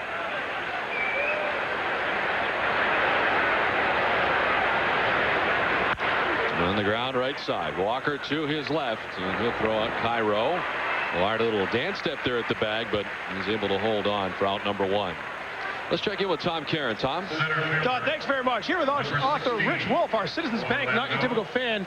You've got an interesting perspective on this because you've got the best-selling book in Cardinals history, and you recently wrote the book for Red Sox fans only. And both teams are playing tonight, and that's the worst situation you can be in, Tom, is when you like both teams. But every year I do a book for Father's Day, and I always was intrigued by the fan stories. So I did a book called For Red Sox Fans Only, and it's been one of the fastest-selling books I've ever done. Now, you also did a book on Tom Brady, who we talked to earlier. Did a book on Tom Brady a year ago. I live in Arizona. My best friend in Arizona was in the seminary with Tom Brady's dad about 40 years ago. Can't say enough good things about Tom Brady's family and the whole thing. Wonderful, wonderful. Rich, let me ask you had some interesting thoughts about the fandom of these two teams. I think they have the two best fan groups of bases in baseball because of the females. The female fans of the Cardinals and Red Sox are exceptionally knowledgeable and very passionate. And whereas, let's say, Cub wives or whatever, they know a little bit, but they're not really into it. You don't want to get in a serious argument with a Cardinal female fan or a Red Sox female fan, particularly an older one, because you might lose. Words of wisdom, Rich. Thanks. Thank you, Thomas. Our Citizens Bank Not Your Typical Fan. Guys? All right, Tom, thanks very much. There's Orlando Palmeiro with 1 out in the inning. It counted 2-1. He's collected 2 hits tonight, 2 for 3 in the game. As Alan Embry tries to preserve the 2-run deficit here for the Red Sox and keep it at 2 runs. This is in the air to left center field. Damon on the run towards the track to pull it in. Kind of gets a great jump and runs it down 2 away. The first baseman, number 5, Albert Pujols. So 2 down, and it'll bring up Albert Pujols, who's 0 for 3, a fly out, 2 groundouts. And they're belly out to the mound to talk to Embry. Tim Wakefield tonight, incidentally, went 6 innings, giving up 6 hits, 2 runs. 1 of the 2 runs was earned. He walked 2 and struck out 4. He hit a batter. And on the hook tonight as he departs with the Cardinals on top 2-0.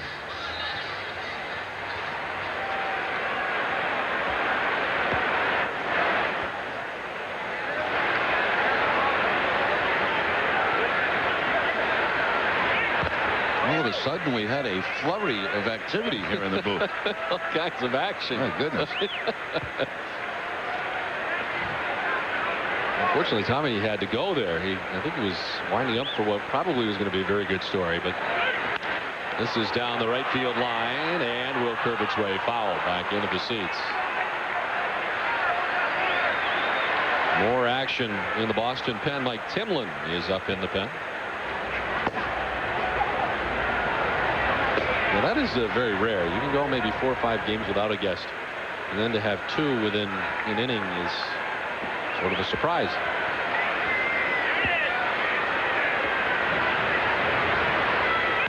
On the ground by the mound. Charging is Garcia Parra on the move, and he throws out Pujols. It's a 1-2-3 top of the 7th. 7th inning stretch time. 2-0 Cardinals. Work to do for the Red Sox as we head to the bottom of the 7th inning. Boston trailing by 2. Stevenson back out on the mound. He's thrown 113 pitches as he deals with a strike. And it's 1-1 to Damon, but he's back out there again. He's retired 5 Red Sox in a row. And it's cued foul off the end of the bat by Johnny Damon. 1-2.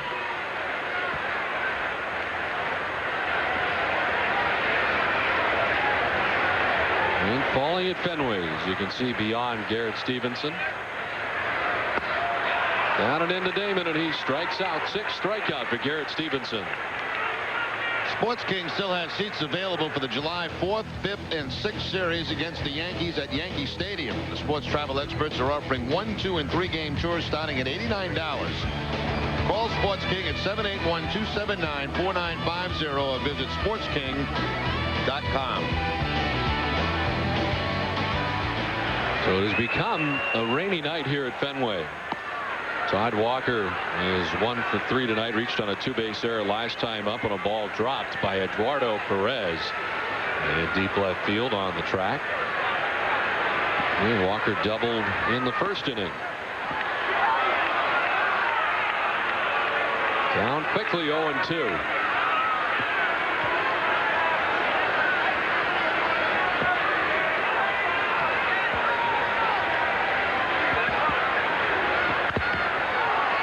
Foul back below us and to the left. Stevenson tonight has walked 6. It's not a number that you would normally think of in a shutout type situation. 6 walks, but he has done it amazingly. The 0-2 lifted in the air to left. Perez dropped the last one. Has a better look at this one and makes the catch for out number 2. Win a LoJack stolen vehicle recovery system by entering the LoJack caught stealing sweepstakes at boston.com/NESN. Every time the Sox catch a run of stealing, go to the website, enter the date, opponent, and run a caught stealing for your chance to win.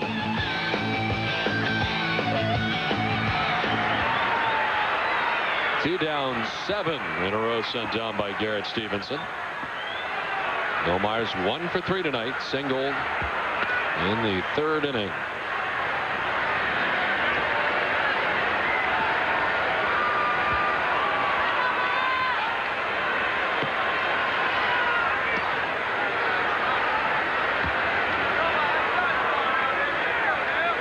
Cardinals have no action in their bullpen right now either, despite the fact their starter's gone 121 pitches. Down the line in left field. Will it be fair? No. Foul ball. Finds what little foul ground there is down there. And Omar's going to come on back. Well, the first thing that came to mind when I saw that ball going down the line is Matheny setting up outside in 4 pitches to walk Ramirez to go to first base.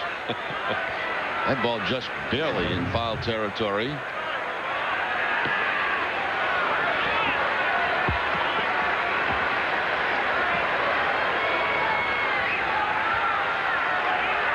Two quick outs here in the bottom of the 7th inning.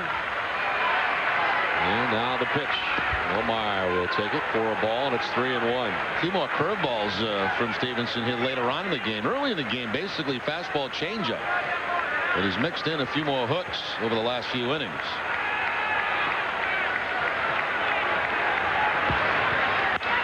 Laced to third, but Roland is there to bring it in. Another 1-2-3 inning for Stevenson.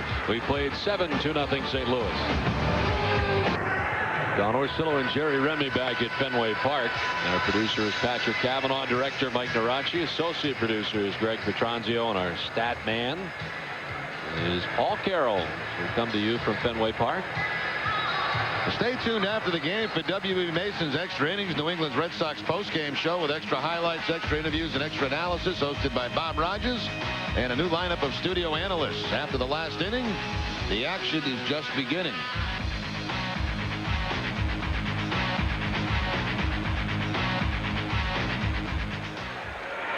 Top of the 8th inning, Alan Embry out there for his 2nd inning of relief.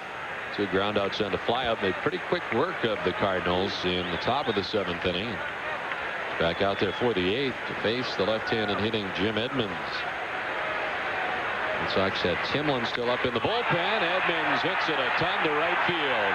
That ball is back and gone beyond the Boston bullpen. Jim Edmonds hits his 16th home run of the year. And that lefty-lefty matchup did not fare well for Alan Embry as the Cardinals take a 3-0 lead.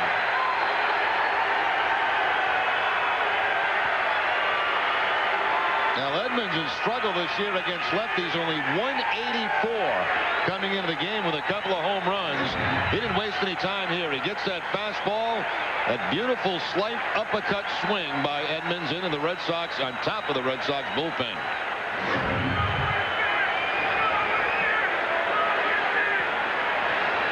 So great a little out to get. Alan Embry here, and a pitching change coming from Fenway Park with the Red Sox now down in the game by a score of 3-0. We'll step aside and come back with the new Boston pitcher. Well, after a quick inning of relief, the first batter that Embry faces this inning takes him out of the yard, and that ends Alan Embry's 90. We'll turn things over to the tall right-hander, Mike Timlin. Last time out, Timlin picked up his first save. That was on Saturday against the Brewers. An inning in that game, had a strikeout. Overall, his 27th appearance. Only 2 walks in 35 innings for Timlin.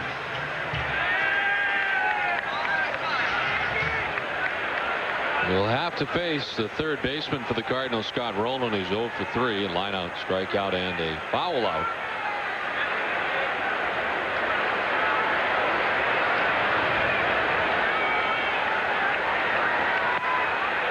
And Timlin starts off with strike 1. Well, Embry in his inning plus of work ended up throwing just 10 pitches.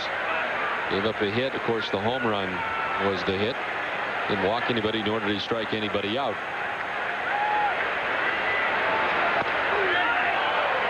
0-2 to Rowland.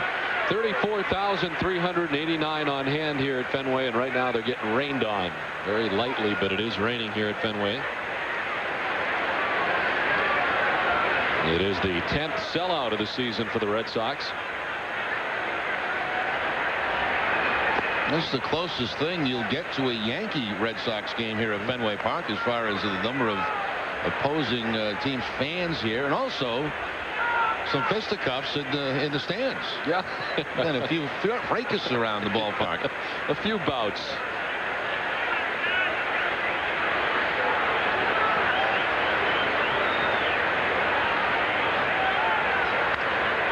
Those who may have been around for the 1967 World Series imagine they're still angry about it, but you can't imagine that they would be the ones perhaps starting some of the brawls out there. But there have been some around Fenway in this 3-game series.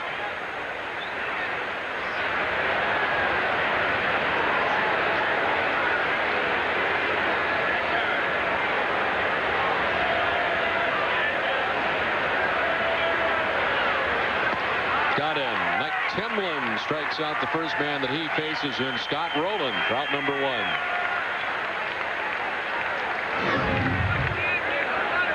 It looked like it might have been a slider. I believe it was that time from Timlin. 98% of Timlin's pitches, generally fastballs. Every once in a while they move in that slider, and that time he picks up the strikeout against Rowland.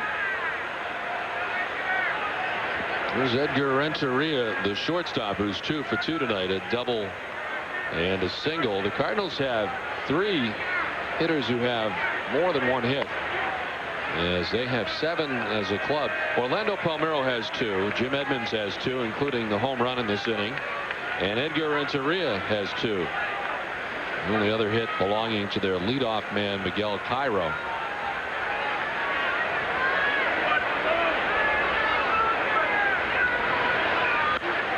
Off the end of the bat, foul. Well, we may get our first look of the season and his first look at pitching in 2003. Jason Isringhausen was activated for game 1 of this series after being placed on the DL in spring training. We've not seen him in the series, but he is up in the Cardinals bullpen.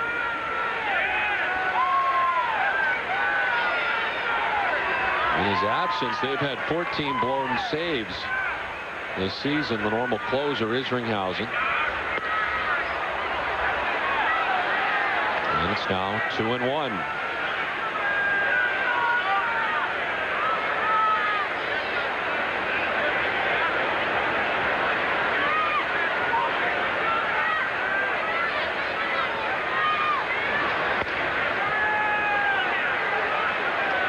Falling behind, 3-1 to Renteria. Eduardo Perez waits on deck for the Cardinals.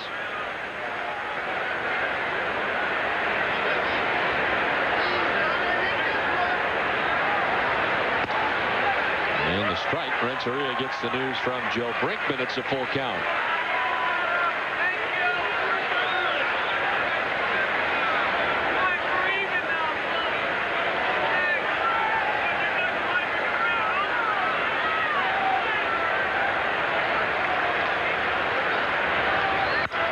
On the ground and through, well placed, right side of the Red Sox infield into right field, and Renteria has his 3rd hit of the night.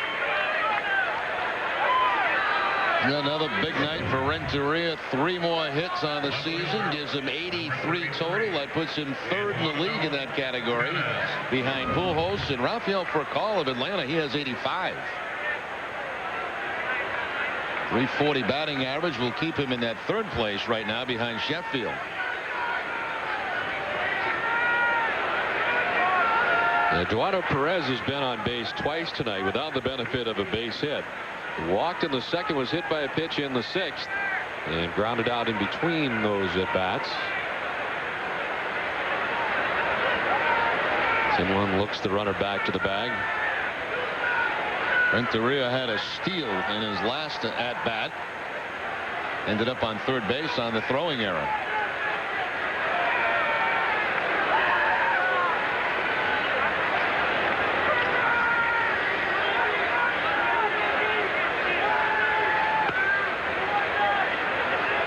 The Cardinals have committed 2 errors in this game. They are in the National League 2nd with just 30 errors on the season as they play their 64th game tonight. So normally very short-handed from a defensive standpoint, but 2 miscues tonight for the Cardinals. The Red Sox have 1 error.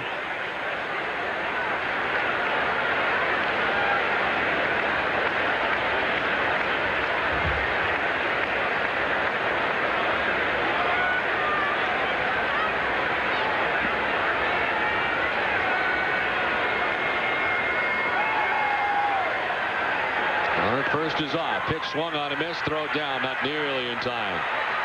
He had a very good jump and steals 2nd base pretty easily. Well, we hear so much, obviously, about the defensive abilities of Renteria, but he attributed to some kind of offensive player, too. High batting average, couple of steals now, gives him 11 on the season, gets in a scoring position.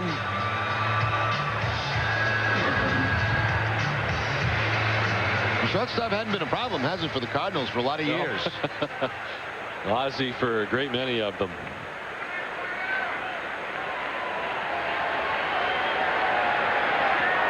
One away. Renteria standing at 2nd base now in scoring position as the Cardinals go after some more runs. Eduardo Perez waiting on the 1-1. Chopped to 3rd, and Miller takes it on the half hop, looks the runner back and throws to 1st. Renteria made 1 big hop as if he was going to go to 3rd with the throw. He does not. Hangs out at 2nd base. 2 down. Miller really attacked that ground ball. And instead of waiting back and hoping for a nice high hop, he's going to go get this one and play it on the tough in-between hop. Checks the runner at 2nd base and gets Perez over at 1st. An aggressive play there by Bill Miller at 3rd base.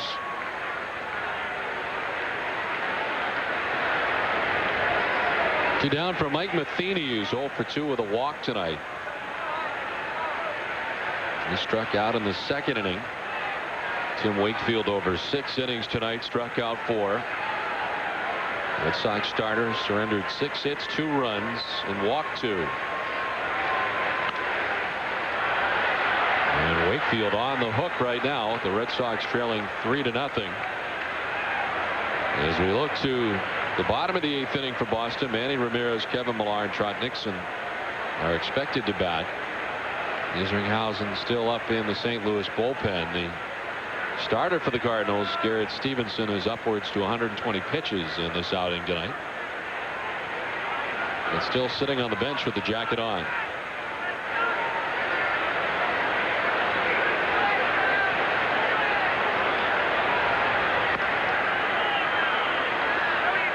Evans up at 1-1.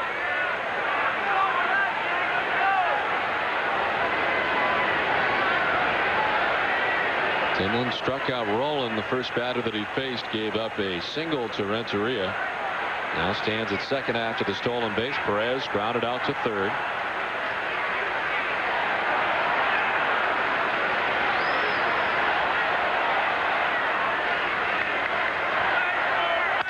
Broken bat grounded back to Timlin. He'll run a little bit, flip, and out at first base is Matheny. But the home run by Edmonds as the Cardinals on top 3-0.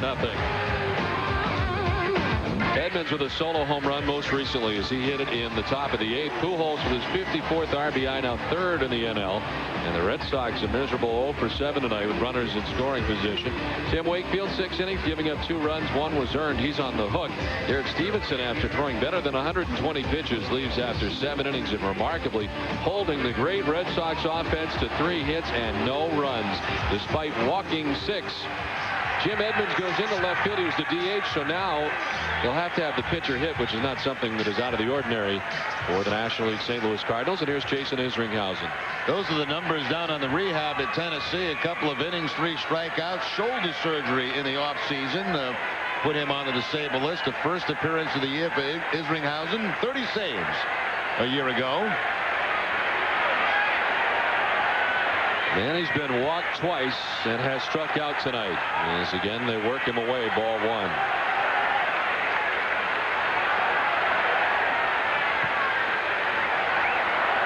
Now the Red Sox, who have averaged 6.3 runs per game. That's 396 runs over the first 63 games. Unable to score against the starter tonight for the St. Louis Cardinals, who walked 6. The Red Sox have had their chances. Bases loaded in the first, bases loaded in the fourth, the second and third and the fifth, but unable to score.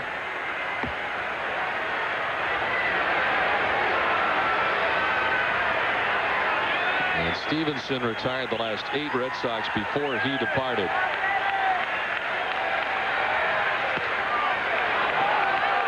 Two and 1 now to Manny. Ramirez, Millar, and Nixon expected in the inning.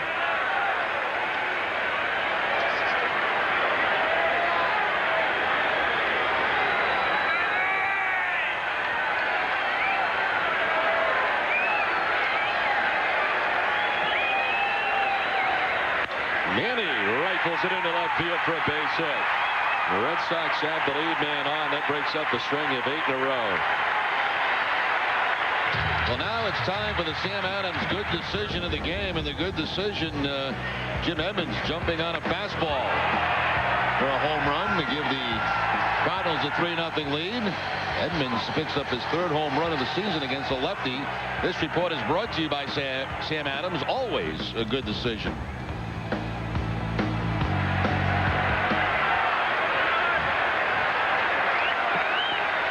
Kevin Millar's walked twice and grounded out. Double play ball to second. Cairo to second for 1 on to first. A double play. The second double play turn tonight by the St. Louis defense. Well, I'm sure that also will make Isringhausen relax a little bit. You know, he's got to be nervous out there. Coming off shoulder surgery, first big league appearance, a base hit to the first batter. That ball hit pretty well by Millar, but right at Cairo, and they pick up the double play. He got a huge ovation coming out of that bullpen from the Cardinal fans. They've been desperate for some help in the bullpen. There's a 14 blown saves this season to lead the major leagues. You got to figure that if he was a closer, they probably wouldn't even have half of those, as they have had their problems in that category this season. 2 down. Trot Nixon 0 for 3. He was struck out and fouled out twice. This one to the backstop on the fly.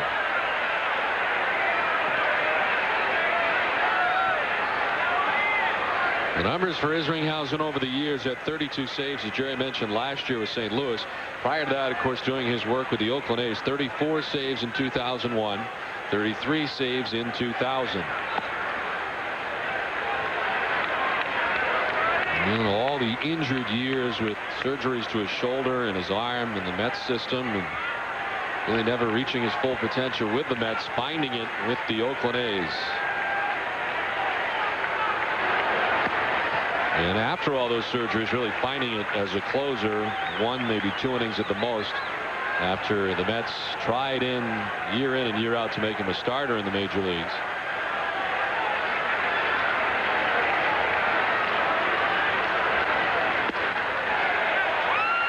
Strike call from Brinkman on the outside corner. 2-2. Tell you what, too, he's got some good velocity. 96 on that last fastball.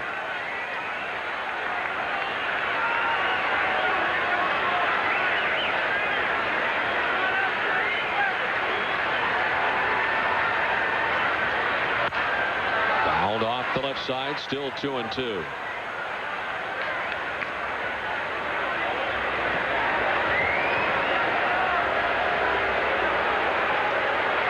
He did not allow any home runs in 2002 and hasn't allowed a homer in the regular season through 81 2/3 innings pitched. The last one he gave up was in 2001.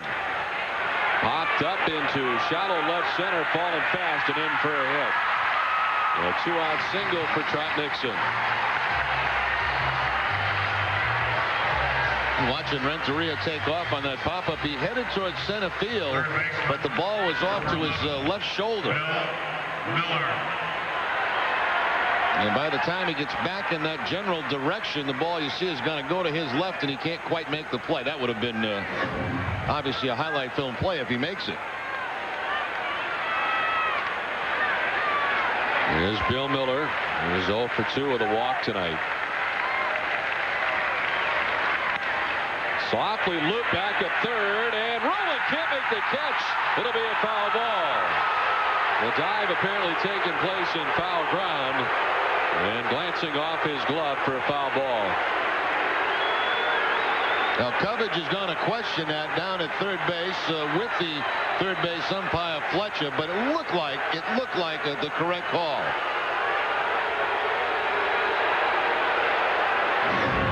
Here's one more look. This will be a great angle to look at it. I don't know, Jerry. Wow. Wow. You know, it's not where he slaps it. No. That would be fair. Yeah, I think that's a bad call. Yeah. I guess is the best way to say it. Well, we have the benefit of the replay, of course, but certainly looks that way. And there for a strike to Miller, and he's now all of a sudden down 0-2.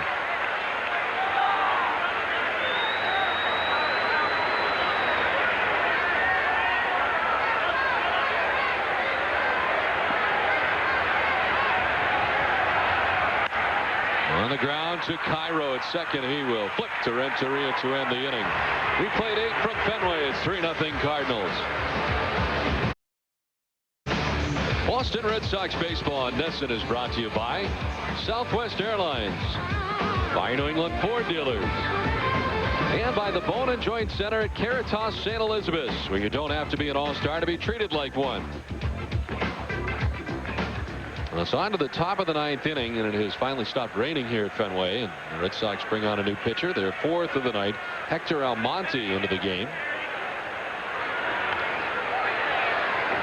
Almonte making his 4th appearance. His record stands at 0-1. His last coming Sunday in Milwaukee against the Brewers. An inning in that game, 1 hit, a walk, and a couple of strikeouts.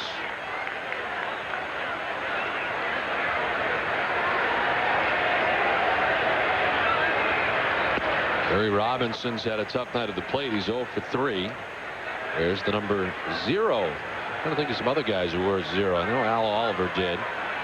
And Paul Carroll reminded me that Junior Ortiz and the Pittsburgh Pirates were 0 as well.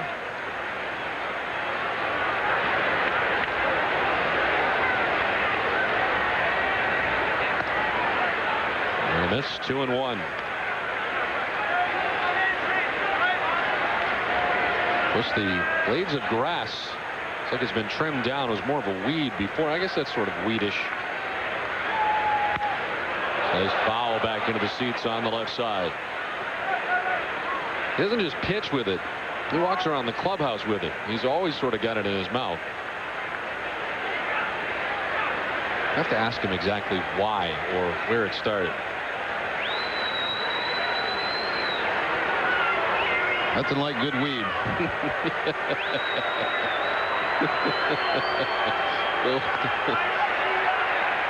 Strike 3 to Kerry Robinson, just in time. 1 away.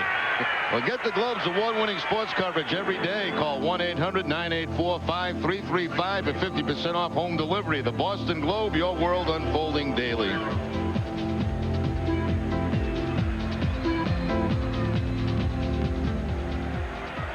One down, back up to the top of the order for Miguel Cairo. Is 1 for 4.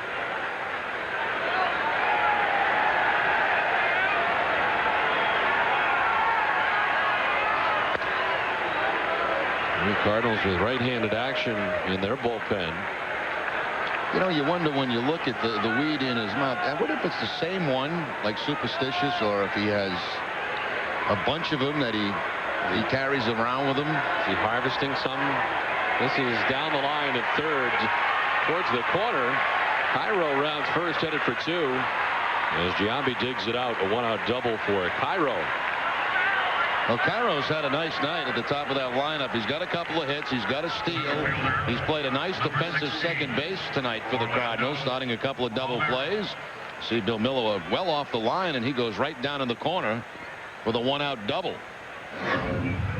You know, you bring up a very good point. The weed that he has in his mouth is the same looking weed that he had in Fort Myers. So wherever he's getting this weed, you can get it in South Florida, but you also can get it in Boston, apparently. I don't know if he's growing it in his closet or what exactly he's doing, but one out, one on. Palmeiro 2 for 4. There are 4 multi-hit nights tonight for Cardinals hitters.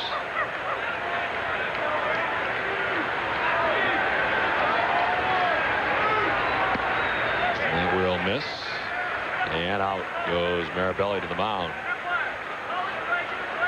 Well, the Red Sox in game 1 were a little bit concerned about maybe the Cardinals stealing some signs at second base, or not so much signs but location of pitches, and that has certainly got the attention of Mirabelli with that man on second base.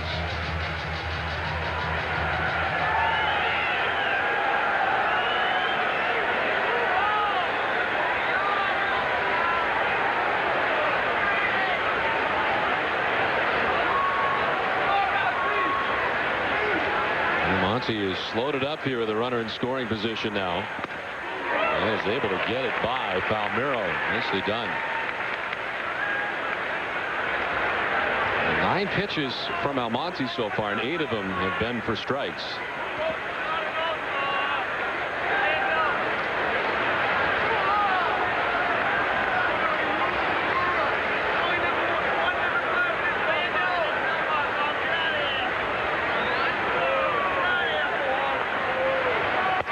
Up and away. That one gets away from him. 1-2 the count. 95 miles per hour on that one from Almonte. He's the 4th Boston pitcher tonight. Wakefield went the first 6. You have 2 runs. Embry went an inning plus, giving up the home run to Jim Edmonds. Timlin an inning, giving up a hit, no runs, and now Almonte.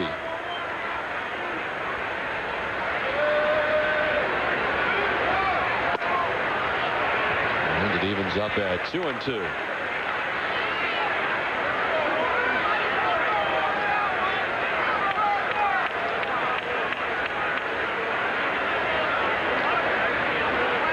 The scoreless 9th inning last time out on Sunday at Milwaukee. Prior to that, he'd been roughed up in Milwaukee over an inning and 2/3, giving up 5 runs on 6 hits. Look out, back into the seats. Unfortunately, hit an empty seat.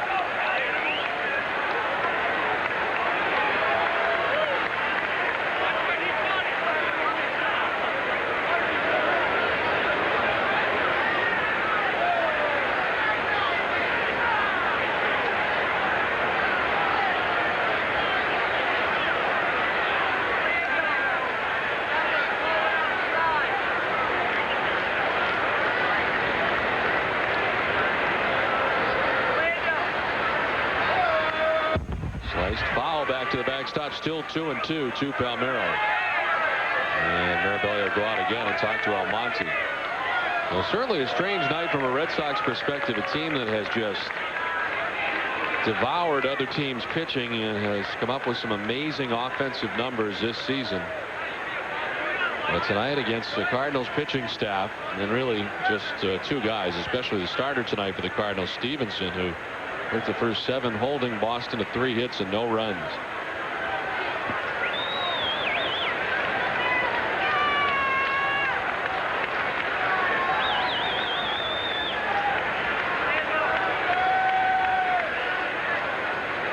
The 2-2 up and away in a full count.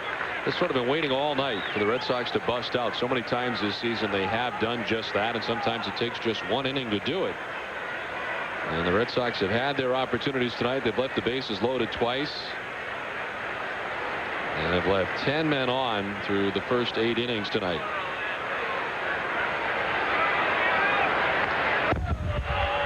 As we look to the bottom of the 9th inning, at the very least, the Red Sox will be dealing with a 3-run deficit. Giambi, Mirabelli, and Damon are the expected hitters, 8, 9, and 1. I don't think it'll be Isringhausen. It looks like Eldred may be loosening out in that pen. He had a save in game 1 of this series. And until they get Isringhausen back, with a few games under his belt, I'm sure that Eldred will continue to be the closer. What a battle here by Palmeiro. He continues to foul off pitches with Miguel Cairo at second, 1 down.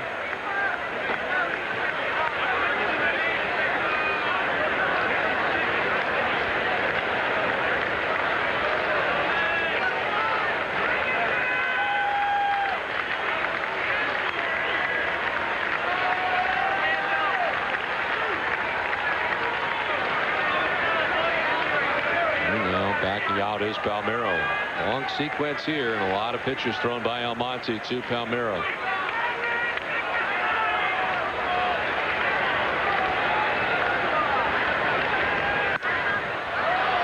In the air to left, Giambi moving in and over. 2 down.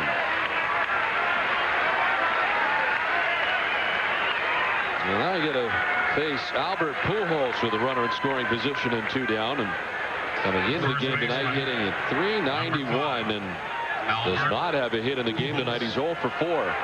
Well, you got a major problem here. First base is open. You got Pujols, but he's followed by Edmonds. And of course, Edmonds has a couple of hits in this game, including a home run. Red Sox do not have another lefty in the bullpen. Embry has already been used in the game. Grady's probably saying to Wallace, well, how about this situation? You want Pujols, then you got Edmonds coming to the plate.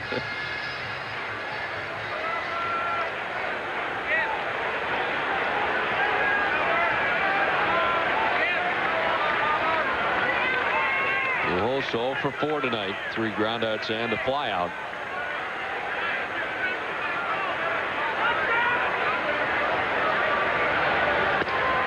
And they work him away.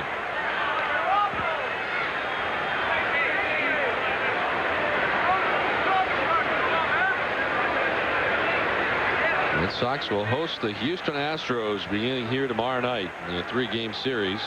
The Astros have not announced their starter tomorrow night. Actually, I should say the Red Sox have not announced their starter tomorrow night. And that is a question mark. Sort of pitching away from Pujols here, and it's 2-0. The same thing they did with Manny, except they've used 2 sliders, hoping Pujols will chase it. Appears to be a little bit more believable that way. More of a chance for him to go after it.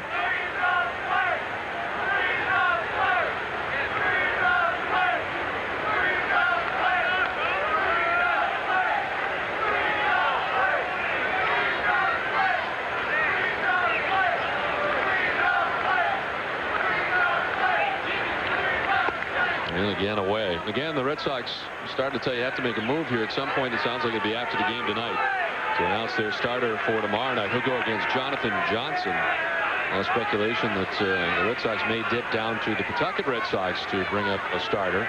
Ryan Roop has done extremely well lately, 4-1, and his name is a name that has been bandied about as a possibility, but we'll learn more about that either tonight or tomorrow. And a 4-pitch walk to Pujols. And down to first he goes. Only the 3rd walk all night given up by Red Sox pitching. The first for Almonte.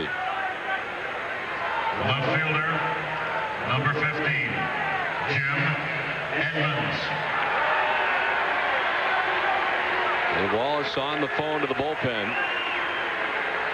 Edmonds homered his last time up in the 8th inning. The solo shot in his 16th of the year. And Mirabelli out to talk to Almonte here to discuss how they will approach Jim Edmonds.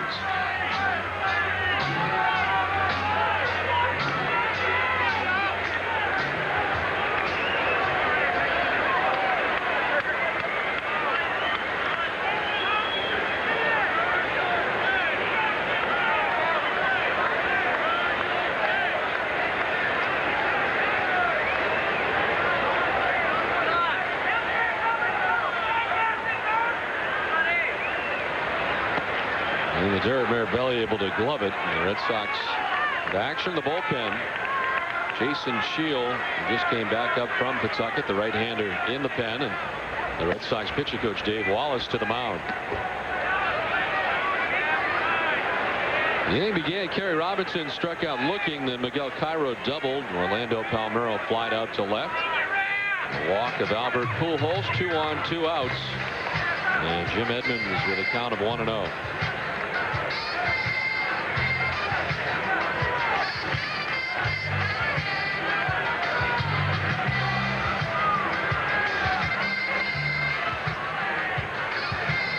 Now Joe Brinkman's seen enough. He's got to make his way out to the mound and break up this meeting. But he gets he almost got there.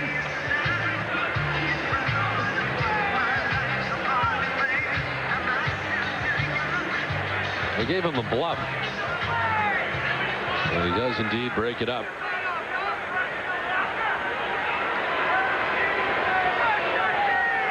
Cardinals trying to add to their 3-0 advantage.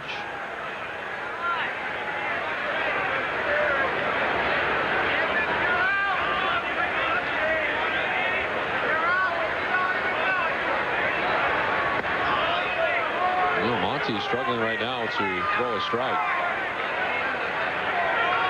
After Edmonds, Scott Rowland comes up.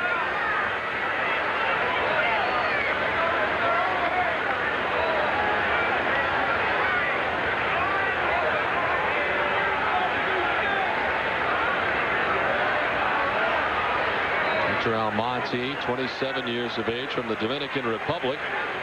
Spent the last 3 years in Japan.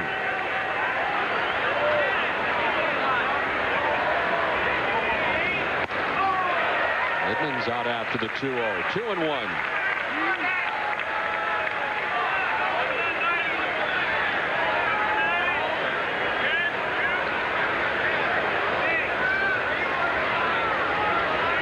Monty coming into tonight's action with an 0-1 record. Still does not have major league victory to his credit in his work in Florida. Sliced foul off the left side, evens up at 2-2.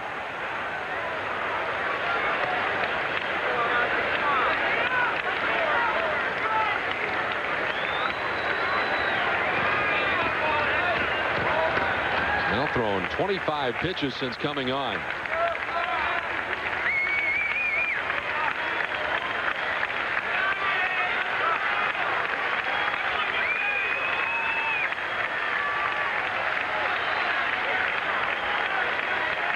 The 2-2 to Edmonds, in there for strike 3. So they do 2 on to the Cardinals. We're on to the bottom of the ninth. 3-0 St. Louis. Chance for the Red Sox. They trail at 3-0 as we go to bottom of the ninth. This copyrighted telecast presented by authority of the Boston Red Sox may not be reproduced or retransmitted in any form. In addition, the accounts and description of this game may not be disseminated without the express written consent of the Boston Red Sox. Well, Jason Isringhausen, fresh off the DL, goes an inning, giving up 2 hits, no runs, no walks, no Ks, and 2. The bullpen again go the Cardinals, and the guy that's been closing the games, Cal Eldred. 8 for 10 in save situations, and save number 8 came right here against the Red Sox on Tuesday. An inning in that game, a hit, no runs, no walks, and a couple of strikeouts. Overall, this is his 23rd appearance. And 0 for 3 showing so far tonight for Jeremy Giambi, who was grounded out twice and struck out. He starts it off. Jason Varitek has grabbed a bat, and he will be on deck here to bat for Doug Marabelli, second in the inning. Here's Jason. The strike makes it 1-1.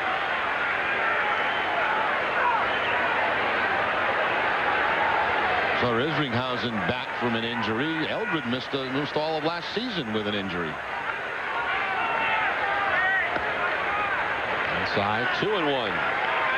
Eldred is 35 years of age, pretty big, 6'4", 240 pounds. And the injury you spoke of, he was rehabbing his injured right elbow all last year. 2-2. Cal Eldred all those years with the Milwaukee Brewers, 1991 right through 99. The Brewers 2 years with the Chicago White Sox. Full count to Giambi.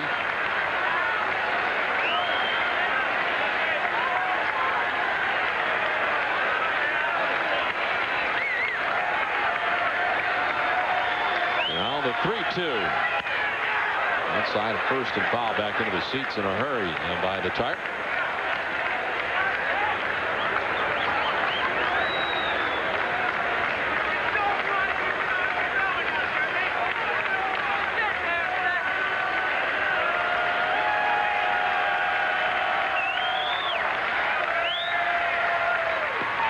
Ball 4. The Red Sox need some base runners. They've got the first one of the inning in Giambi.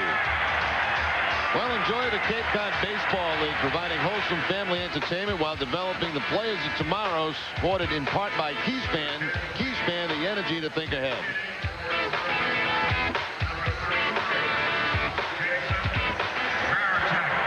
Jason Varitek to pinch hit for Doug Marabelli. Doug had been 1 for 2 tonight with a walk.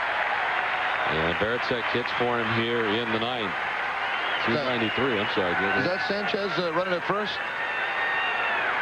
Surprised me. I thought we... No, it's not. It's still Giambi, isn't it? Yep. Yep.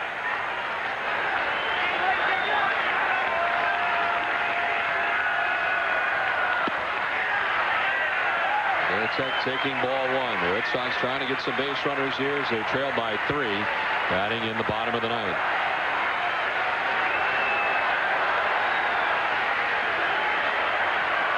$34,389. Trying to get the Red Sox going. And the strike to Varitek, 1-1.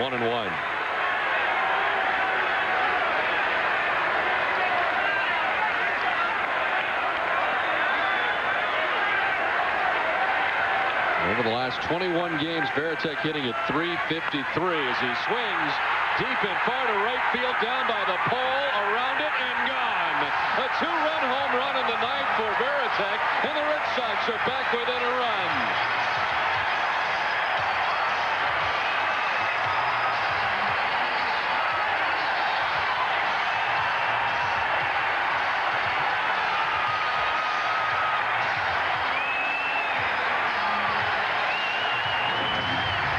Jason Varitek picks up number 10 on the season. 9 of those as a left-handed hitter.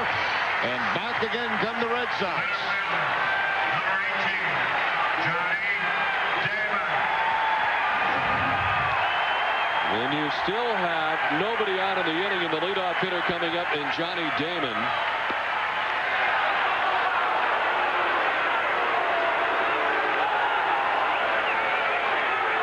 So essentially, it's like beginning an inning down by a run. Varitek with a pinch hit, 2-run home run. And this is a one-hopper backhanded by Pujols. Nice play, and he'll take it alone for out number 1. Now, Pujols, who was the DH in game 1 of this series, Tino Martinez, with a leg injury out of the lineup the last 2 games, makes a very nice play on a ball hit very hard by Johnny Damon. It's a breaking ball, and one hard hop to Pujols to take it himself.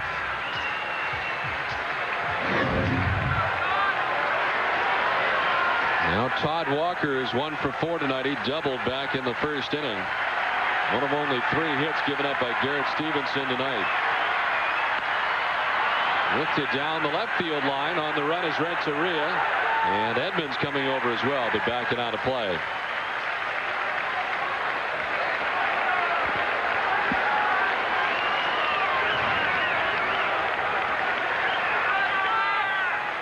Double-barreled action all of a sudden in the Cardinals bullpen. They get a right-hander and a left-hander up. Steve Klein, the left-hander. Esteban Yan, the right-hander.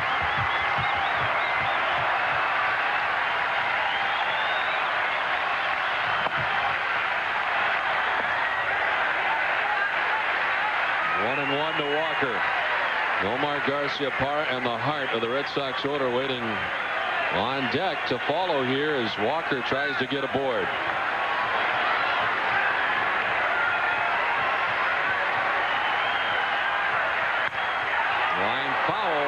Down towards Canvas Alley and into it.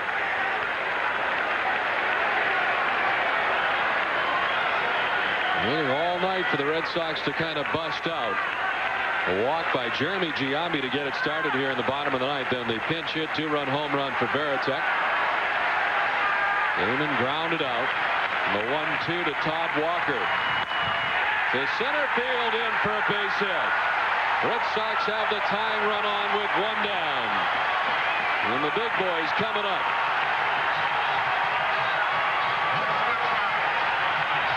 Well, remember, this all started with a walk to Giambi. And now a pinch runner for Walker, Damian Jackson.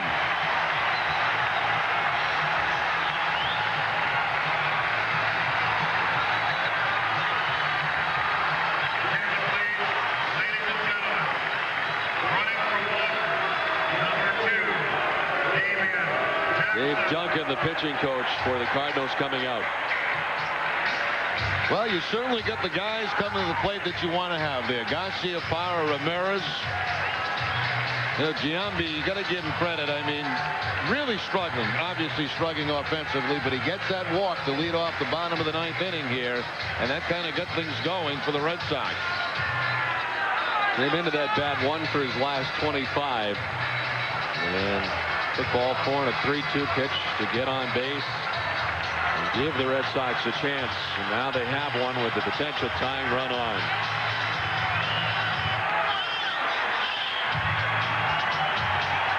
And the potential winning run coming to the plate here in Nomar Garcia-Parra. 5 for 13, a home run against Eldred in Nomar's career. This is inside for ball 1.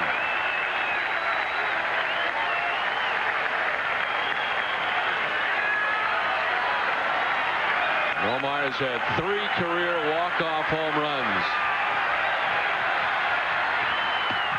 And after that pitch up top, it evens up at 1-1.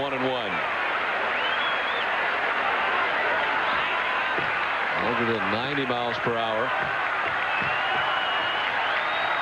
Both bullpens are busy.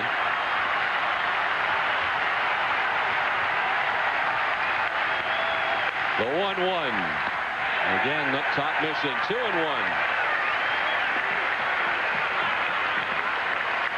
Outfield very, very deep for LaRusso all the way around. Edmonds, Palmero, Robinson.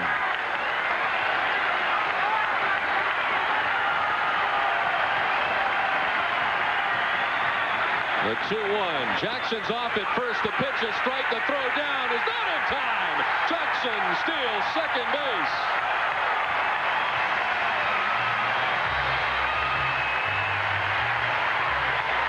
Jackson gets that stolen base off Eldred, the pitcher. Got a great jump at first base. Matheny made up a lot of ground with his throw to second, but not quite in time. Jackson picks up his 9th steal of the season. He's done that a lot for the Red Sox. A lot early in the season. Pinch running, pick up a stolen base, and turns it into a run.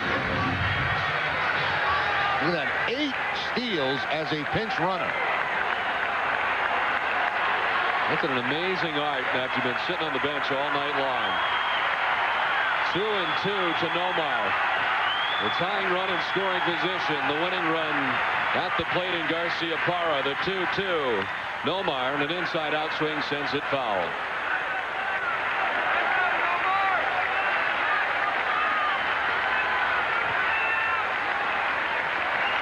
Eldred has already had to throw 21 pitches in this inning here in the bottom of the ninth.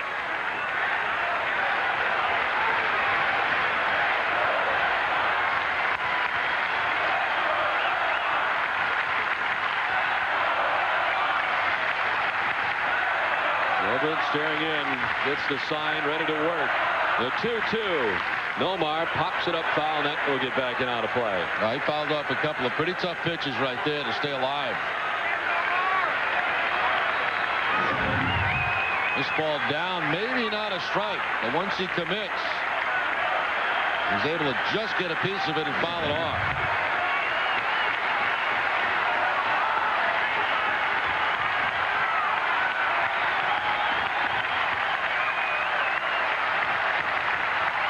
Again, the 2-2. Again, fouled off the right side, and the battle continues.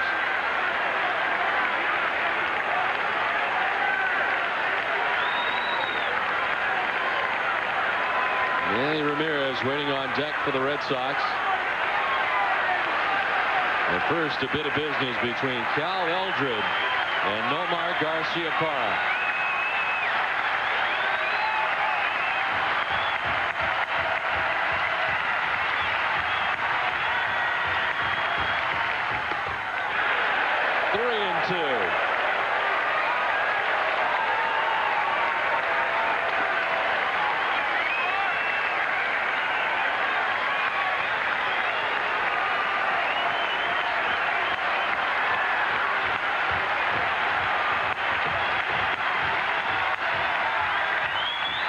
The payoff pitch. Again, fouled right side. Well, this might be the longest Nomar has been at that plate all season long. He's usually long gone by now, either on base. One way or the other. Yeah.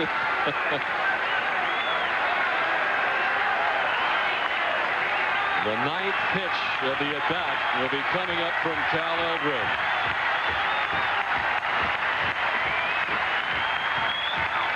The 3-2. Nomar again sending it foul off the right side, and we'll jump into double figures in pitches in this at bat. Well, it's almost like with these swings that Garciaparra has taken, he's looking for the ball in, or he's expecting the ball in, and the pitch has been away, and he's just been able to foul him off. He leaves one inside, the game might be over.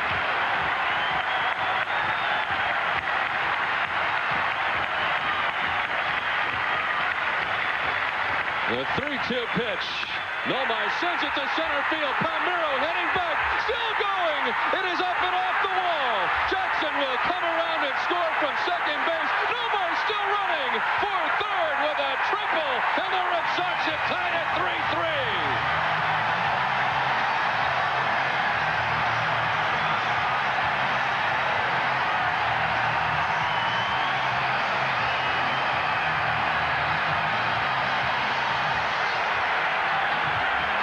Down, he left the ball out over the plate. The game's not over yet, but almost. Everything had been away from Garciaparra. This ball gets out over the plate, straight away center field, and missed a home run by probably about 4 feet. That ball caroms by Palmeiro, and Garciaparra with yet another triple. Well, no way Manny's going to get a chance to swing here. So they will intentionally walk Ramirez. That is the 11th triple of the season for Nomar Garciaparra. It equals a total he had his rookie season. An unbelievable number for this time of the year. And they will walk Ramirez here. What a bat by Garciaparra. He kept fouling off those pitches that were away from him and finally got one out over the plate. Now we'll see what La Russa does. As he walked the bases loaded, Millar would be next, and then Nixon comes up and then go to the left-hand decline. Or would he elect to pitch to Millar? We'll see. You've already seen him walk the bases loaded once in this series. Yeah, he's going to walk him, and then he's going to go get the left-hand decline to face Nixon. It worked once in the first game of the series.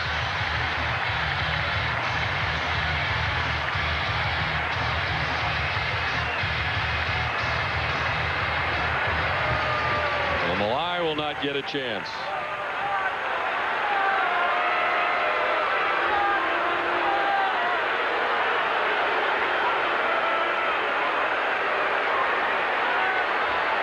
Nixon will have a chance, but it will not likely be against the right-hander Cal Eldred.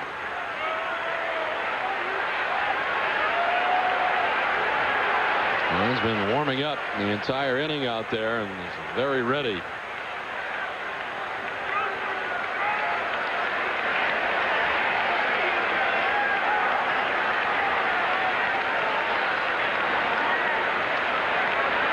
So the back-to-back intentional walks to load the bases.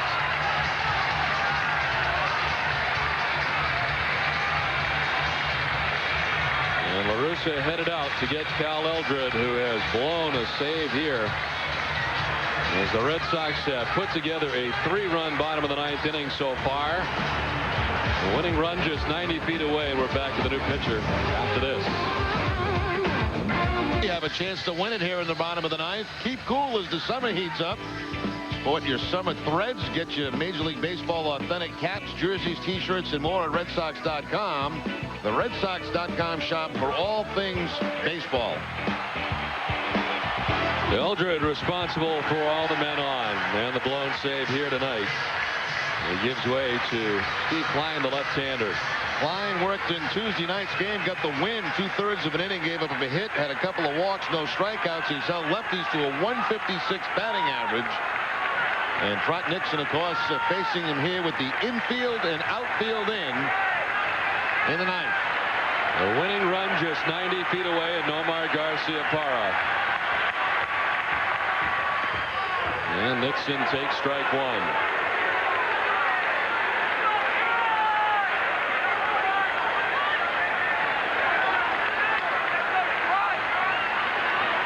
This is the first time that Trot Nixon has ever faced Steve Klein. You're going to see a lot of sliders. There's 2 in a row. Waves at that pitch, 0-2. The only right-hander on the bench for Grady Little is Freddie Sanchez.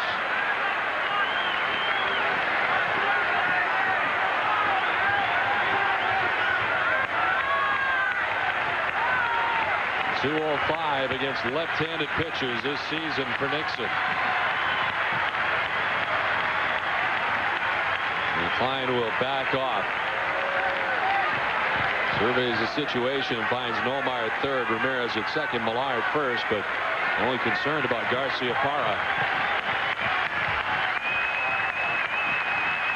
The 0-2 to Nixon.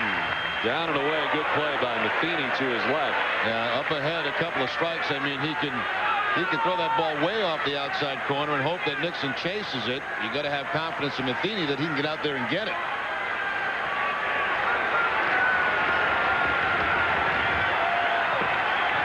A 30-year-old left-hander on here, the 4th pitcher of the night for the Cardinals.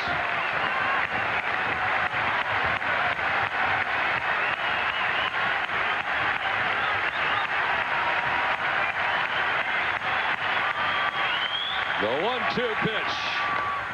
Nixon takes it, and it evens up at 2-2. Matheny wanted to check third, but no check up third.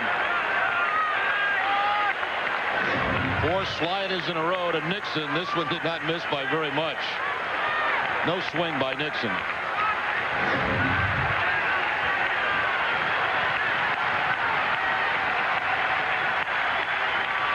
The 2-2. Nixon pops it up. Right side. First baseman Pujols into foul ground. And there's 2 away. A very big out for Steve Klein, and he gets it.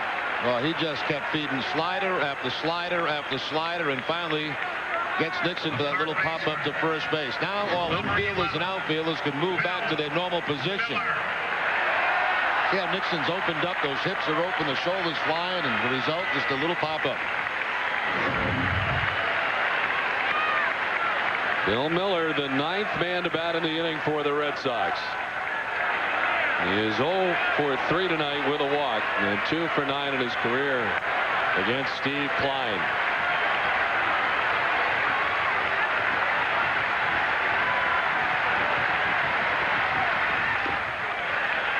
Ball 1 to Miller. And Miller, 224 career hitter with the bases loaded. He does have 2 grand slams.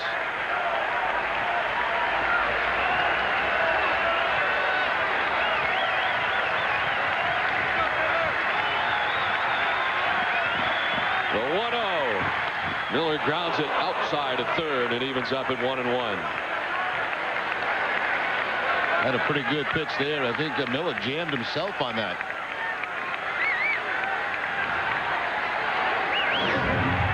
Breaking ball really does not get that far in on Miller. Hits on top of it and hits it foul.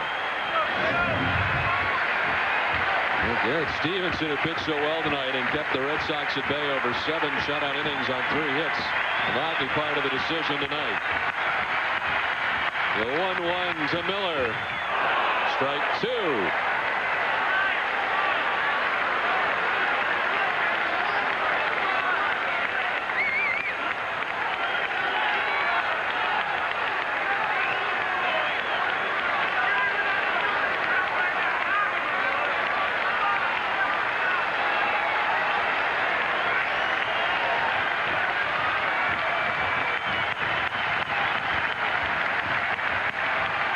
Lyon with the 1-2. In the air to right down the line. Robinson moves over and makes the catch. And we're headed for extra frames. But the Red Sox come up with 3 in the bottom of the ninth to tie it at 3. All tied at 3 as we go to the top of the 10th inning. Red Sox with 3 in the bottom of the ninth to tie it. Not too late to order your 2003 subscription to the Red Sox magazine, the official Red Sox magazine. Receive all 7 editions of this expanded magazine, including this spring, April, and May issues while supplies last. For details and ordering information, please send an email to soxpubs@redsox.com. Well, the defensive changes for the Red Sox. Damian Jackson stays in at second base after running for Walker. And Jason Varitek, after his 2-run home run, takes over in behind the dish. The new pitcher for the Red Sox, Brandon Lyon. 27th game for Lyon. The record at 2-3. The third loss coming in Tuesday's game here against the Cardinals. An inning in that game, 3 hits allowed, a couple of earned runs, and did have 2 strikeouts. One of the big hits coming by Scott Rowland in that game. So Rowland 0 for 4 in the ball game tonight. He has struck out twice. And out after the first pitch. Lyon gets it by him, 93 miles per hour.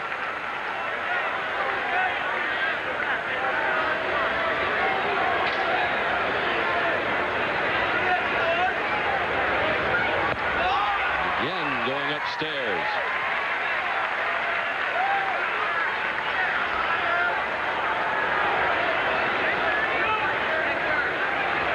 Brandon Lyon, the 5th Boston pitcher of the night. Makes quick work of Scott Rowland, who strikes out for the 3rd time tonight. Nothing tricky either. 3 fastballs, 2 high fastballs, and this one on the outside corner. The shortstop, number 3, Edgar Renteria. One away, and here is Edgar Renteria, who's had a very good night. 3 hits, including a double and 2 singles. The pinch hitters come out on deck, which would be the pitcher's spot, and that is J.D. Drew, who's grabbed a bat. Now remember, they put Edmonds in defensively, so they lost to DH.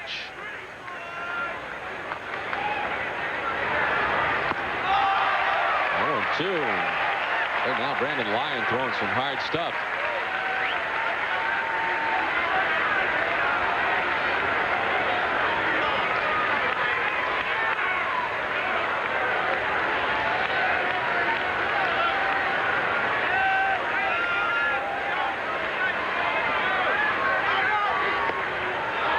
Doesn't chase. 1-2 now to Renteria. Tim Wakefield, the starter tonight, with 6 innings, giving up 2 runs. And Embry, Timlin, Almonte, and now Lyon.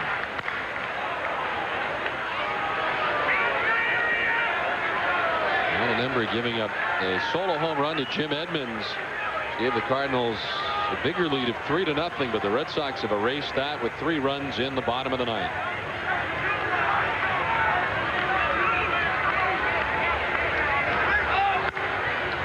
On the right field line, Nixon moving over towards the pole, and that will go foul.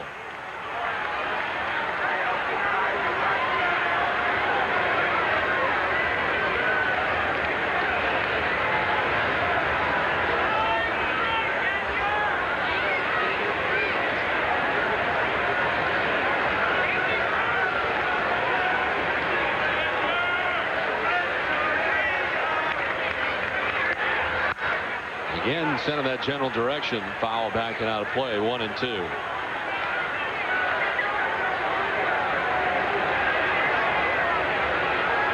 One of the best ball games of the year here at Fenway Park, but a lot of the crowd has decided to go home. The Jim Edmonds home run sent a lot to the exits, which was pretty surprising. The home run that made it 3-0. Originally a sellout crowd here tonight, the 10th of the season, 34,389. You're right, a lot have ducked out.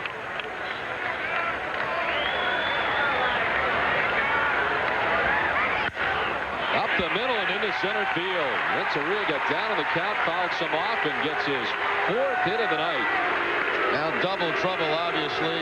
Renteria picking up his 4th hit, but he's also got a couple of steals in this game tonight. They wanted to go away. It stayed out over the plate, and Renteria right back up the middle for the base hit.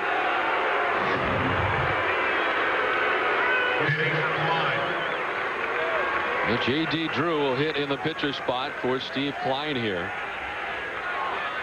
And the numbers for Drew: 327, 7 homers, and 19 runs batted in.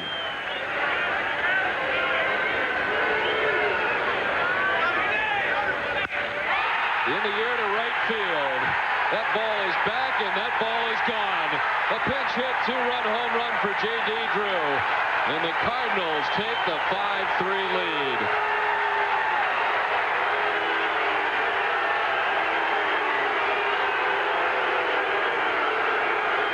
Well, a lot of guys will tell you when you're a pinch hitter, just go up and be aggressive. And I guess J.D. Drew was aggressive here. First pitch, fastball. And very quickly, 2 more runs on the board for the Cardinals. And the Cardinals fans who hung around to see this very pleased. Very deflating for Red Sox fans here, now trailing by 2 after yet another terrific comeback. Unbelievable, Don. You know, you see Veritek pinch hit, a home run, 2-run home run. Drew comes in to pinch hit, a 2-run home run.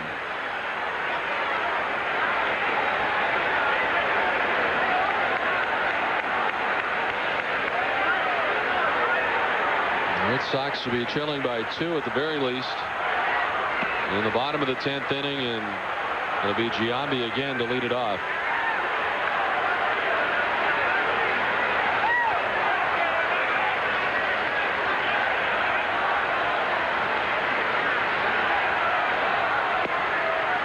And the strike to Matheny. So Brandon Lyon, who looked very good against Scott Rowland, striking him out. Renteria with the single and the 2-run home run, pinch hit home run for J.D. Drew. And a full count to Matheny.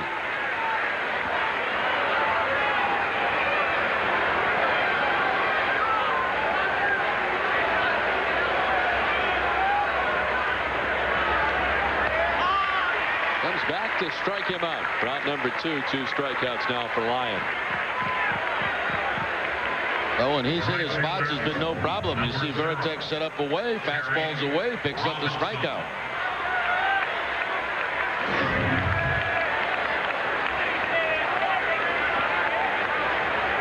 There's Kerry Robinson, 0 for 4 tonight from the number 9 spot in the Cardinals order. 2 strikeouts to pop out and a ground out.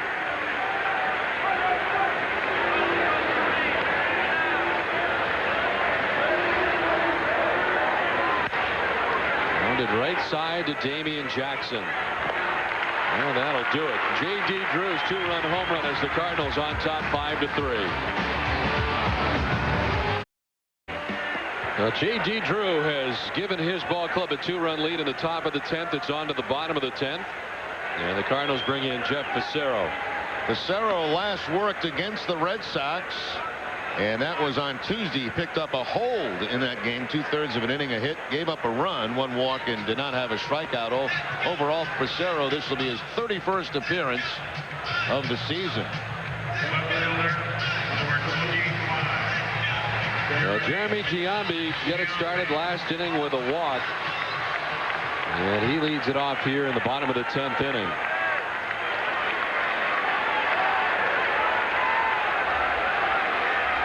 I thought maybe we'd see Freddie Sanchez in a pinch hitting role here. With the left-hander Fassero in. And Giambi out there in the lefty-lefty matchup.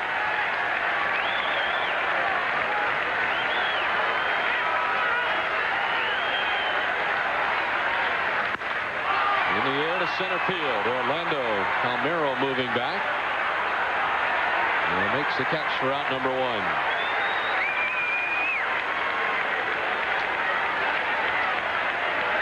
The catcher, number 33, Jason Veritek. Well, 2-run home run from Veritek last inning. A pinch hit home run at that.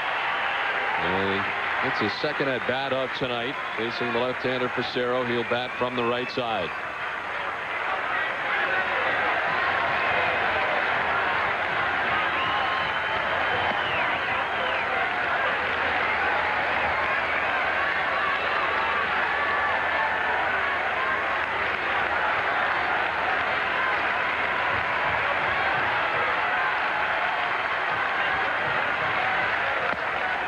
2-0.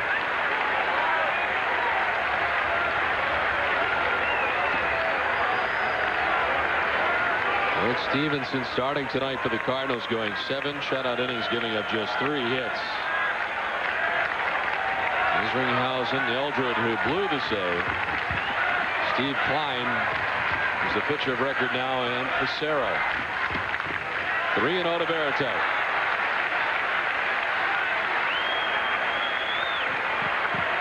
Now, he does not want to obviously let anybody on. That brings up the tying run, but it also going to get you back probably to Garciaparra in this game.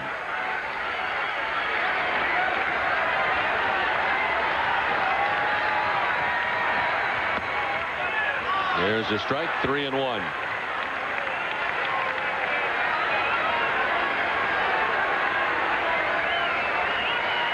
Omar certainly hoping he'll have another chance tonight. His 11th triple of the year in the ball game tonight.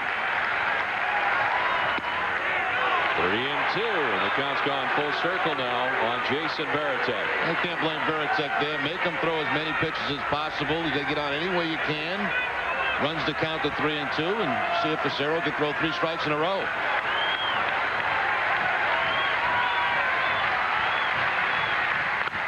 Fouled off the right side. Now we'll see if he can throw 4 in a row. Well, Pissarro really kind of lucked out in that Giambi was out after that first pitch to begin the inning. And the leadoff man retired for the first out of the inning.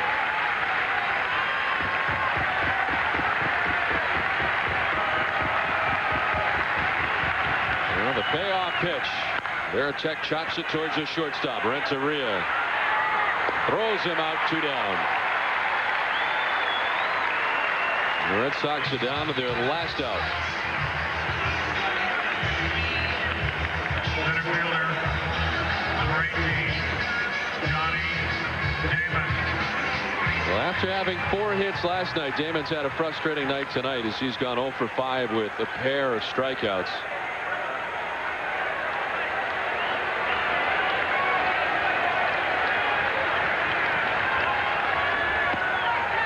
Strike 1 to Damon.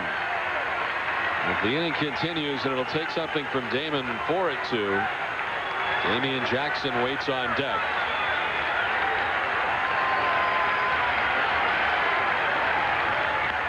Bunts down the first base line. Pissarro flips with the glove, and it's not in time. Damon beats it out. Pissarro can't believe it, and the Red Sox will have the potential tying run coming to the plate after all. It looked like the flip beat him. Did Pujols come off the bag?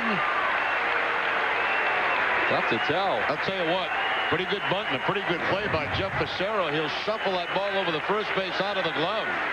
Now let's see.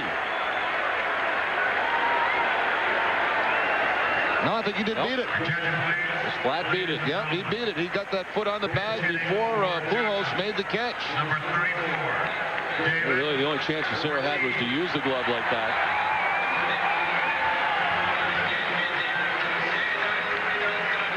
Nice job by Johnny Damon against the lefty. Keep this inning alive. And we will see a pinch hitter for Damian Jackson, David Ortiz. Well, Ortiz has been one of the hotter Red Sox hitters over the last couple of weeks. Ortiz against lefties is hitting .323 with a home run.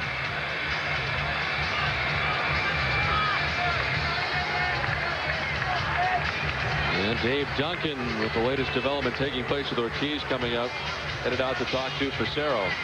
He didn't look overly excited to see Dave Duncan out there to visit him.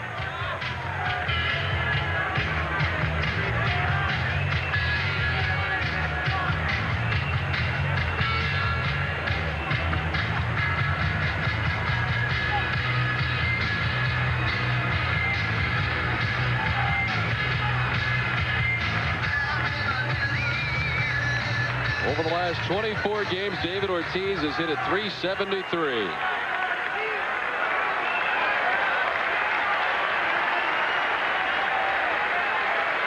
And you may remember the extra innings home run that he hit in Anaheim.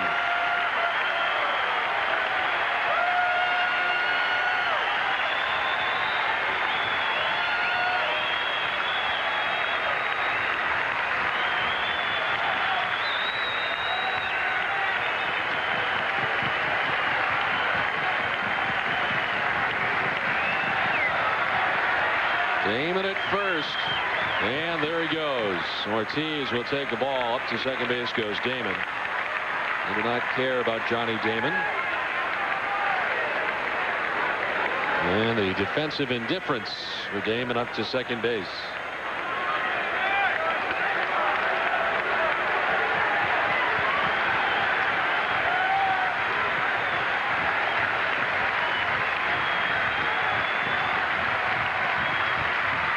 Ortiz waves at that pitch, and it's 1-1. Changed his mind in the middle.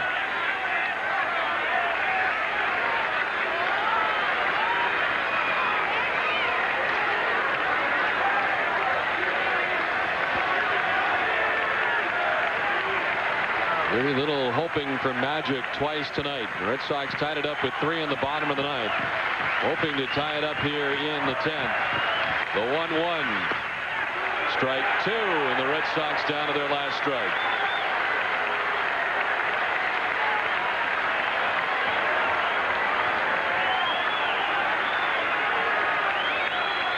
The Red Sox already have a pinch hit home run tonight from Jason Varitek.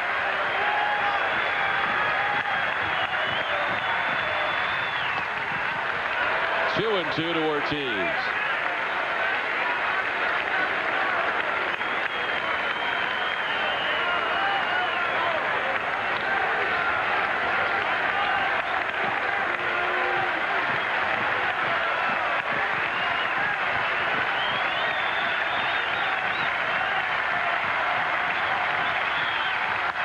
In the air down the left field line. Over goes Edmonds towards the corner. The ball is up. The ball is up the wall. Scoring is Damon, and Ortiz goes into second base. And we play on as the Red Sox are back within a run.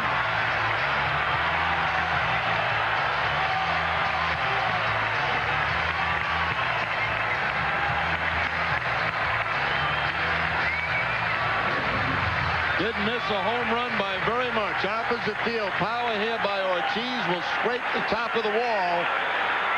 Your attention, please. Running for Ortiz. Red Sox trail it by 1, and that gets Garcia Power to the plate. The tying run in scoring position, and it'll be a pinch runner, Freddie Sanchez.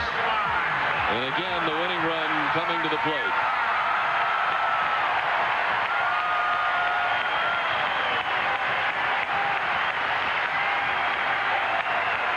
All you want in this situation is a chance, and the Red Sox have that.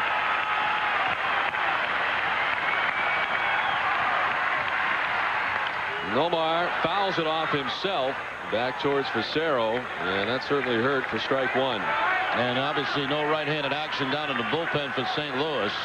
Hermanson, Esteban Yan, the 2 right-handers down there, but La Russa staying right here with Jeff Facero. Nomar has 2 home runs against Facero in his career. Former teammate.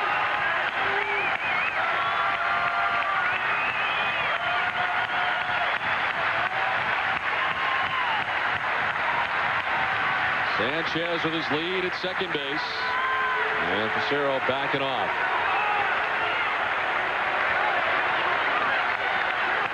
Nomar tripled last inning to tie the score at 3. The 0-1 down and away.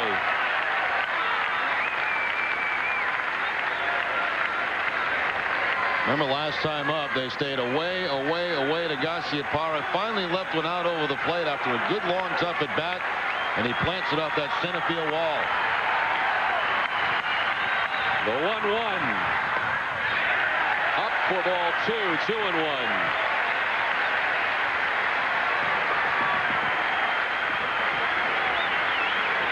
This has been some kind of series between the Red Sox and Cardinals. And it's going right down to the wire here in the 3rd and final game. The rubber game.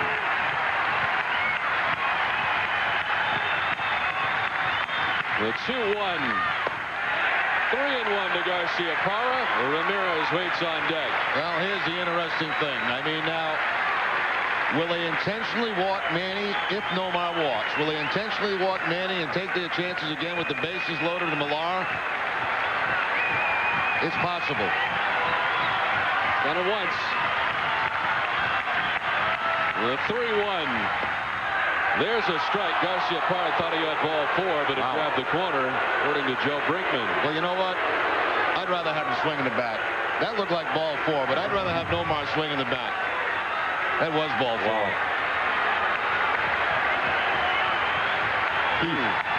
Not really even close.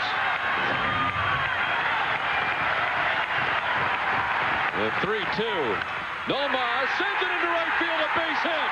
Around comes Freddie Sanchez. He will score, and we're tied at 5. The throw gets away, and the potential winning run gets up into scoring position as a result.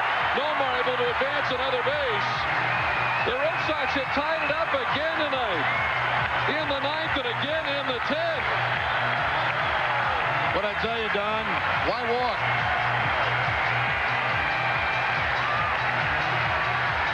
Nomar hits a nasty pitch to. They had Cairo playing way up the middle. He goes outside on the outside corner, not taking any chances on that one being called a strike. And look at Cairo. He's almost behind second base. Ill-advised throw. The ball's over the head of the cutoff man. That allows Garcia Parra to get in the scoring position. And he'll be walked. And Tony does not like that. No, first base vacant. The obvious move here, Ramirez will be intentionally walked. 3-0 lead into the 9th for La Russa was erased. A 5-3 lead in the bottom of the 10th was erased. You can understand the dismay that he is certainly displaying in his dugout right now.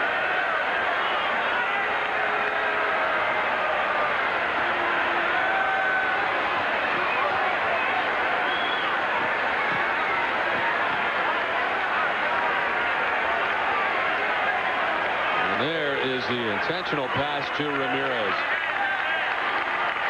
Well, you look back again for small things, and that bunt base hit by Johnny Damon with 2 outs to get on base, keep this thing alive. Lucero had the first 2 outs of the inning on the fly out by Giambi and the ground out by Varitek relatively easily when Damon got that bunt single to get it started.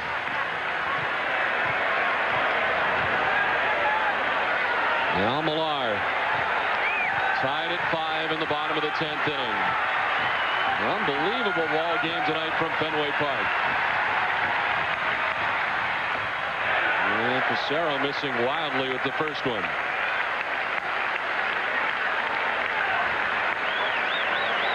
He certainly has to be rattled by the recent events that have taken place in this inning.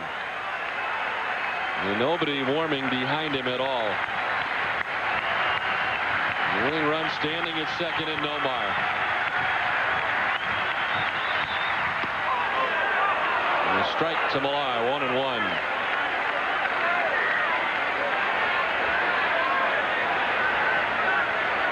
The Red Sox did not score in this game until the bottom of the 9th inning. And they scored 3 times. They've scored 2 more here in the bottom of the 10th and hoping for more. 2-1.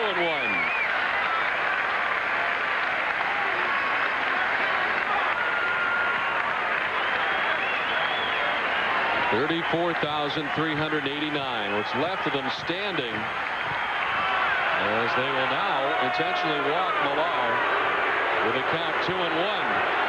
No surprise here. You got Nixon on deck. You got nobody left on the bench. I thought maybe Tony might have done this right from the get-go, but instead he waits till the count goes to 2-1 and now puts him on.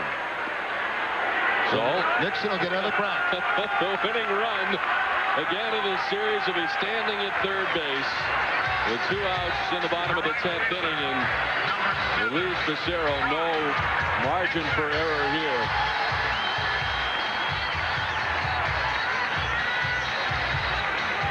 Any kind of wild pitch and pass ball, and this one's over. Nixon tonight 1 for 5. Last time up with the bases loaded, 1 out, he fouled out. There was a chance to atone for that. Ball 1 to Nixon. Well, that really helps, too, because that's first pitch breaking ball. Nixon does not like the slider from lefties. See if Facero comes with a fastball.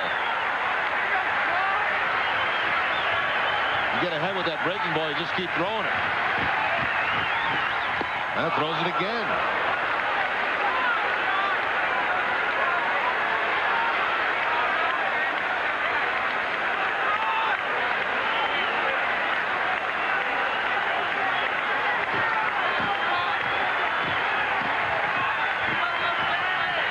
Trying to get that rally cap going. The 1-1 off the plate and outside. So a little bit more comfortable for a lefty than Klein. He's a little bit more on top.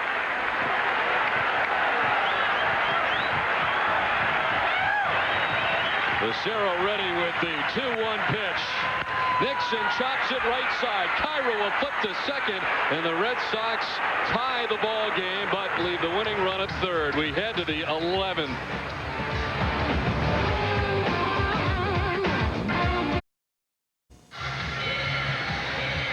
Back at Fenway, the top of the 11th inning now, tied at 5. An amazing turn of events here tonight at Fenway Park. The Red Sox with the defensive change. Freddie Sanchez taking over at second base now for Boston. And the Red Sox have Brandon Lyon back out there for another inning of relief.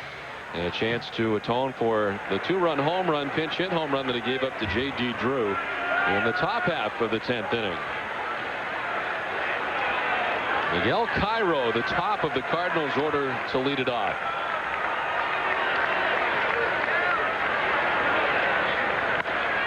Hopped up left side. Nomar takes care of out number 1.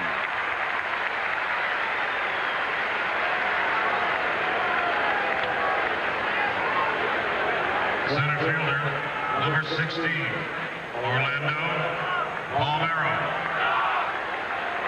Orlando Palmeiro, who has 2 hits tonight, 2 for 5.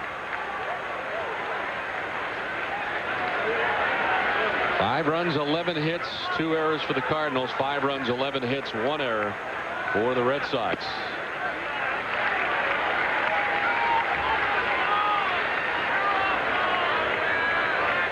The Red Sox did not score tonight until the bottom of the 9th. 2 in the 9th, 2 in the 10th. Lyon ahead here, 0-2 at Palmeiro. The always dangerous Albert Pujols waits on deck. And he's been quiet tonight. Look out. Yeah, he has no hits tonight for Pujols. A walk, 0 for 4. And coming into this game, hitting it a whopping .391 to lead the major leagues. And on a 12-game hitting streak. To left center field, Giambi heading over on the run to make the catch on the warning track. A long way to go, but Giambi runs it down. 2 away. The ball left the bat. It looked like it had a little more distance than it did, but it was a changeup, I believe, by Brandon Lyon, and Giambi able to chase it down back on the track.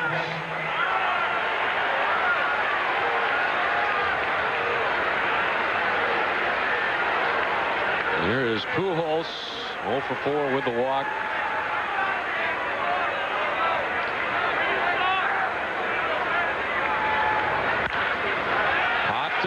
Into right field. Sanchez heading backward, calling everybody off, and makes the catch. In order, go the Cardinals in the top of the 11th, tied at 5.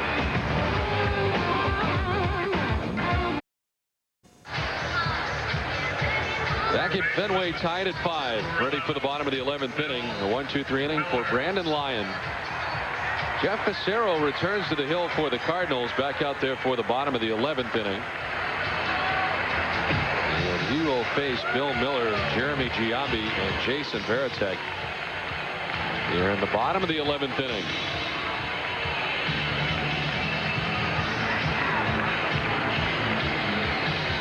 Well, the Red Sox average 6.23 runs a game, and they would very much like their 6th run tonight as they come into this Bottom of the 11th inning, tied at 5.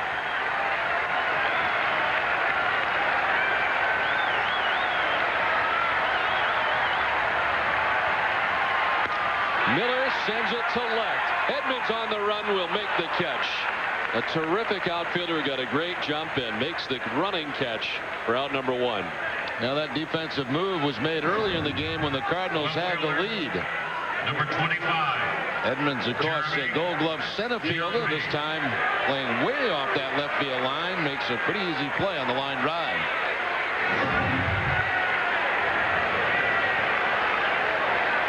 One down, Jeremy Giambi. 0 for 4 tonight with a walk. Lied out an inning ago against Facero. This time taking strike 1.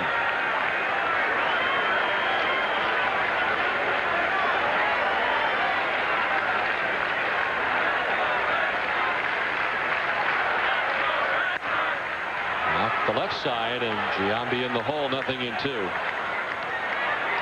There's now action in the St. Louis bullpen. The right-hander up. It's probably Esteban Yan, who had been up earlier.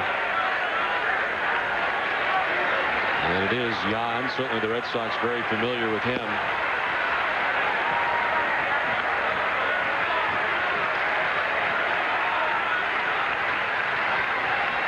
The 0-2. Grounded down the first baseline, foul. Also action on that Red Sox bullpen if they don't get a run here. Looks like Mendoza loosening up for the Red Sox. The Red Sox have used 5 pitchers tonight, including Brandon Lyon. And the Cardinals on their 5th.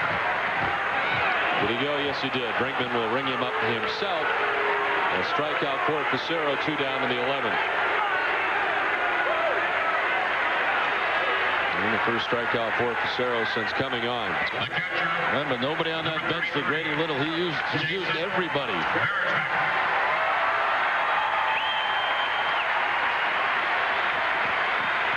Well, he used Varitek in the 9th, and Jason hit a 2-run home run, a pinch hit 2-run home run.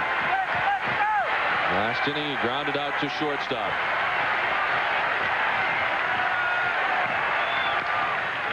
Oh, a big cut there, fouling it off.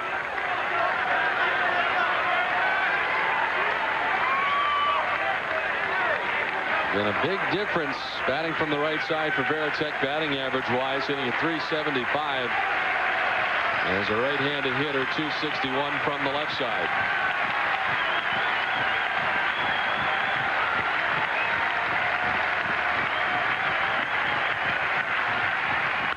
Varitek pops it up. Second baseman Miguel Cairo on the outfield grass. And it's a 1-2-3, bottom of the 11th, still tied at 5.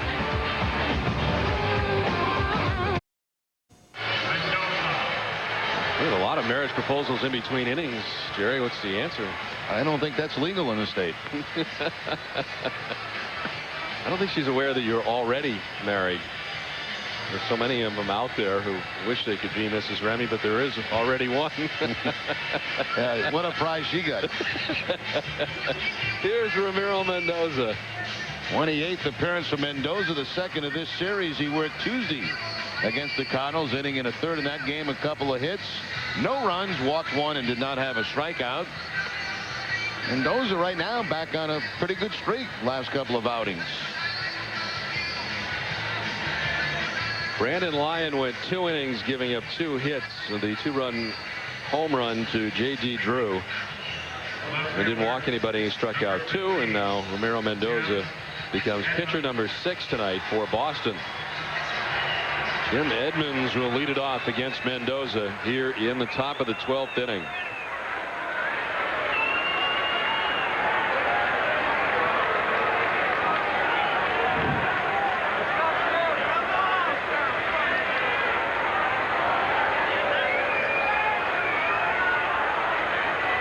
Edmonds 2 for 5 tonight as he sends it foul off the left side. He homered back in the 8th inning off Alan Embry.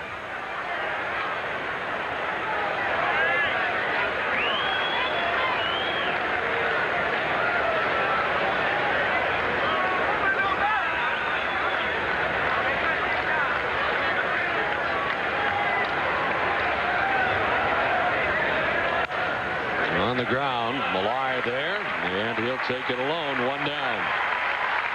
Hang tie trying to prevent the double. Millar right on that first base line, and the ground ball from Edmonds right at Kevin Millar. 27. Scott Rowland.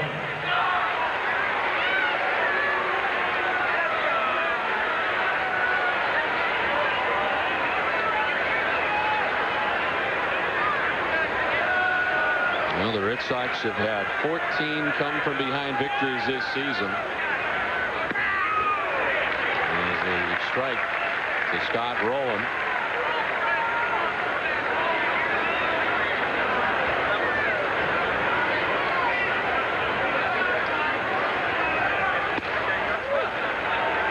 And then we'll even up at 1-1.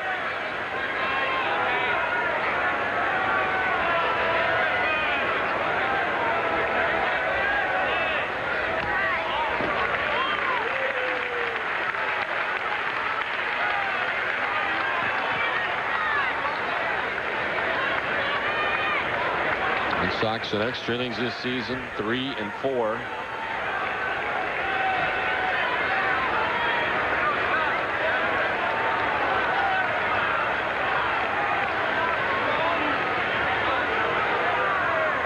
Rowland batting now. Edgar Renteria waiting on deck. Grady hasn't been sitting for a very long time. A lot of standing going on over the last few innings.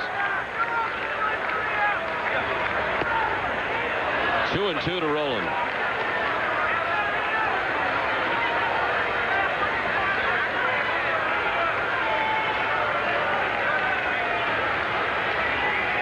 He's calmed down here a little bit after a 3-0 lead and a 5-3 lead that he's seen erased.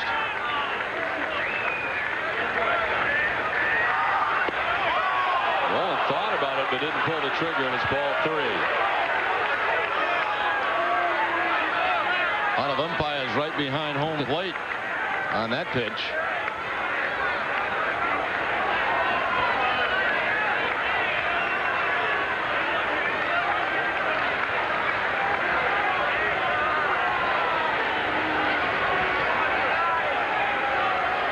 Cardinals will head to New York tonight whenever this game is over. Ball 4, and Mendoza walks Rowland. He's ahead of him, and he loses him here. Rowland down to first base. With Edgar Renteria coming up, he's had a great night. Shortstop, number 3. 4-hit night for Edgar Renteria.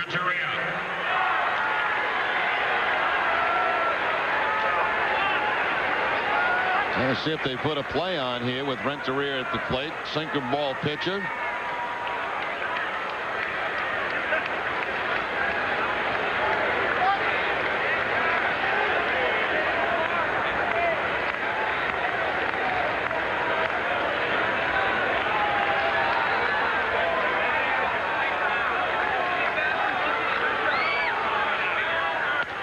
On the ground to third. Tough hop up off Miller.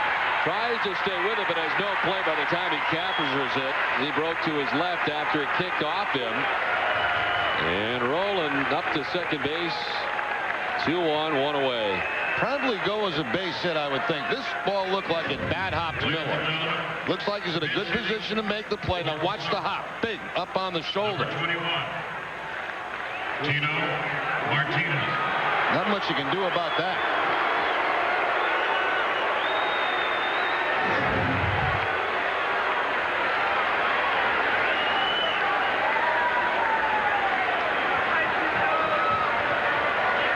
Tino Martinez coming up the pinch hit for the pitcher's spot. Well, the last time that spot came up, it was J.D. Drew with the home run. Well, maybe not. Let's see. Taking the helmet off. They announced him. And now we'll see Wilson Delgado come out here. That was the trainer that was talking to Tino Martinez. You have to wonder if maybe his health, the reason that he's not out there to pinch hit. I didn't notice if he was out there ever. Was he ever out there on deck, maybe taking some hacks? I don't know if he was announced. I mean, he was announced by the PA system, but I wonder if he was ever in the on-deck circle. Barry Weinberg, who has been with LaRouche for a long time. He was with him in Oakland. So it's going to be a Delgado that's going to come out, it looks like, and pinch hit. Number 47, Wilson Delgado. So Delgado bats with 2 on, 1 away here in the top half of the 12th inning. Just a 171 hitter this season, and he steps in as a pinch hitter. I think they gave a hit, too, to Renteria on that, and gives him 5 hits tonight.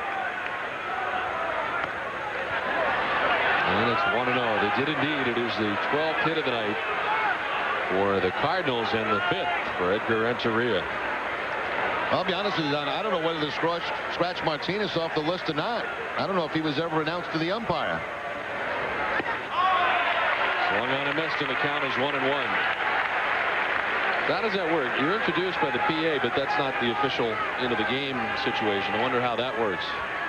You have to player or coach or manager has to notify the home plate umpire, then he notifies the official scorer. The runners are off. Swinging and missing is Delgado, and now the go-ahead run just 90 feet away. Wow. So the double steal here. And no contest at all. Veritek wisely not even throwing the ball. So now the infield coming in. Yep. With 1 out in the inning, the Red Sox infield all the way around in.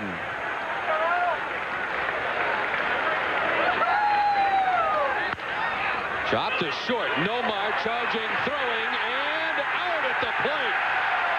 Scott Rowland retired. The infield brought in, and Nomar to the plate to throw him out. Well, they got the contact play on, and the only way you're not gonna score is if the ball is right at somebody, and that ball is right at Garciaparra. Watch him charge the ball, play it on the hop, and then make the throw at home plate. What a play! I'll tell you what, Garciaparra has set some kind of end to this game, offensively and now defensively. Rowland tries to get him with the hand, he can't do it, and the Red Sox cut down the potential go-ahead run. He got a face full of dirt for his trouble.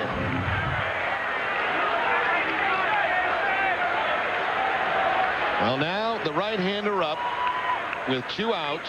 If he gets down in the count, you've got to be very careful about the possible double steal. You've got speed at third in Renteria. That's where you need it.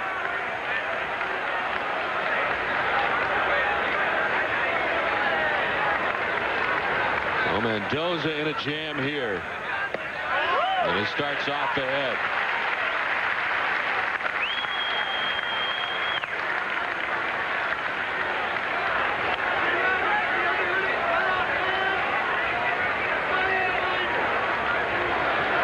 Renteria down that third base line.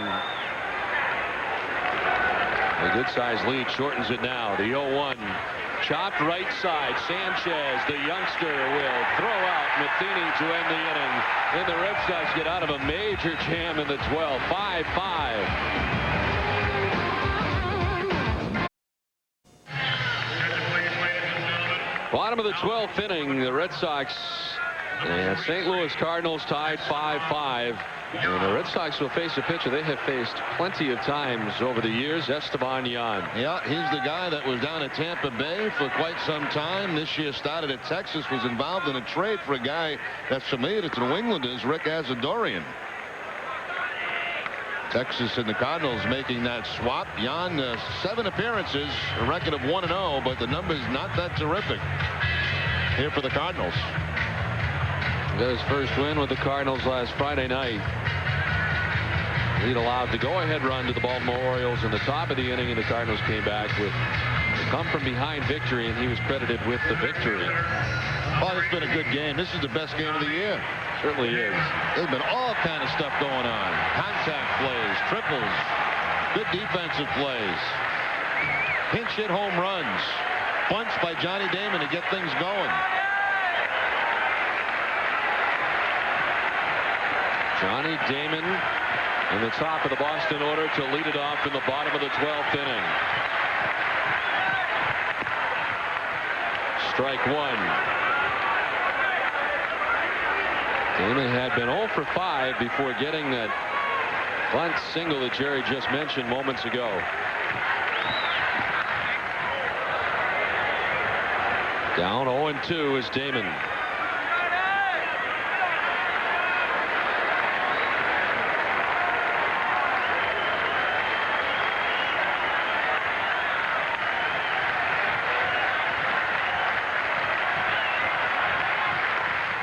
And he stays alive. And Freddie Sanchez waits on deck. He will bat second in the inning for the Red Sox. We're going to hit a double here the other night off the wall in left field.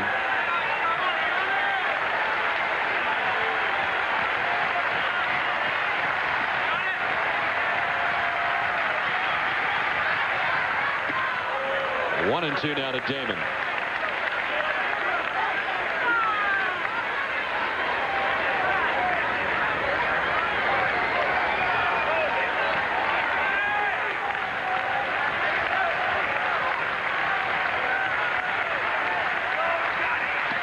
Look out. Jan, who can get wild, is wild for the last two pitches to even up the count at 2-2. Yeah, it happens so often. I mean, he throw two pitches in, not even close to the strike zone, and a lot of times they'll come back. Now they'll paint the outside corner for something. He was in and out of the closer's role with Tampa Bay over the last couple years.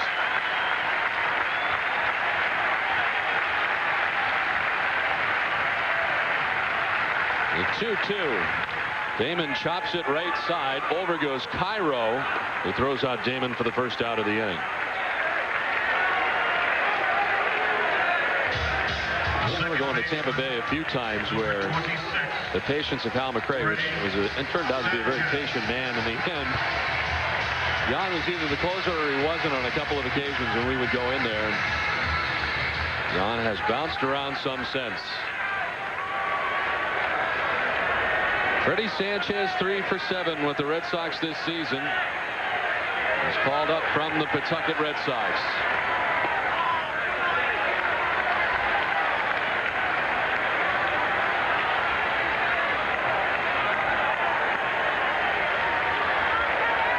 And a pinch hit double here yesterday. Grounded left side. Renteria takes the hop and throws out Sanchez. 2 down.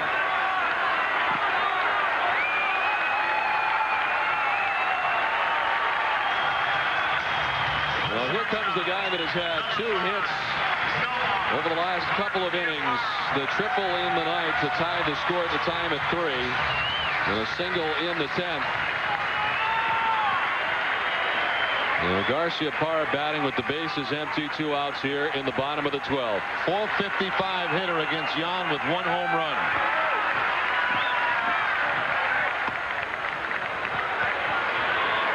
Jan at 94 miles per hour that time.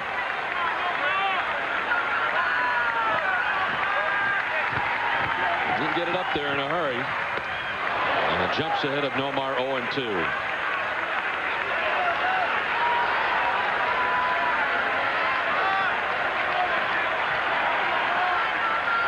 Jan, the 6th St. Louis pitcher tonight. Nomar lines it right to Renteria, and the Red Sox go 1-2-3 in the 12th, tied at 5.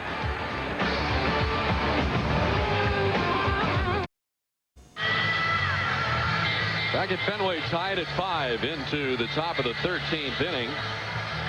And Ramiro Mendoza is still out there as he's out there for his 2nd inning of relief. Got himself out of a pretty major jam last inning.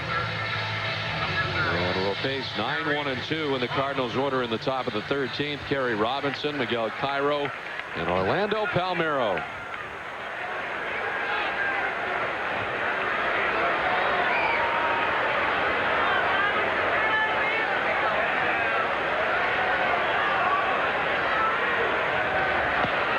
Robinson is 0 for 5 tonight from the number 9 spot.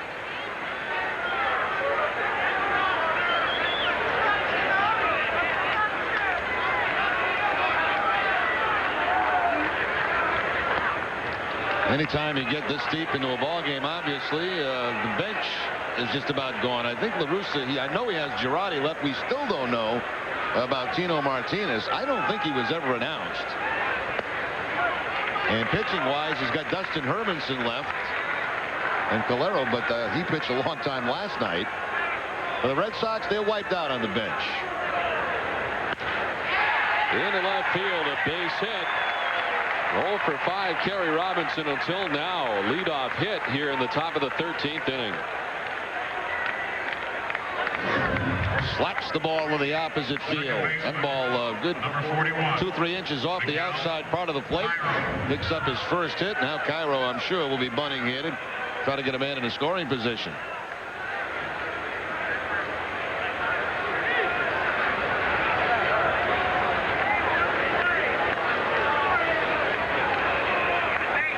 So in on the grass at third is Bill Miller, anticipating that bunt.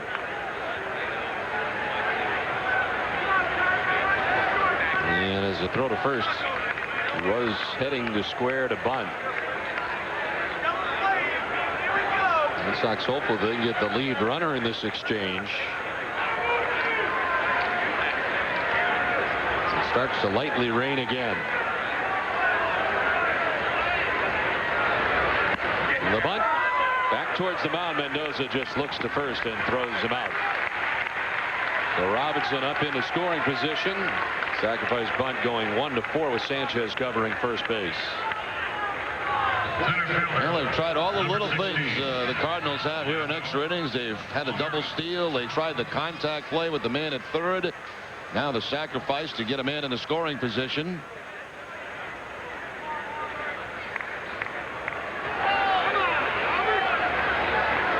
Orlando Palmeiro, 2 hits in the ball game tonight, a couple of singles.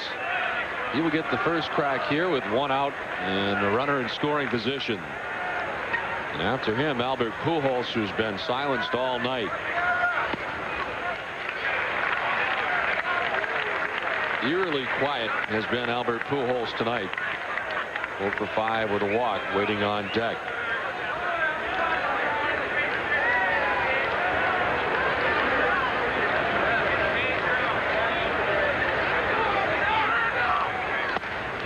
This guy scares me against Mendoza. He's a pretty good low ball hitter, of course, and Mendoza, sink a ball pitcher. That time Veritek had that sign up and in.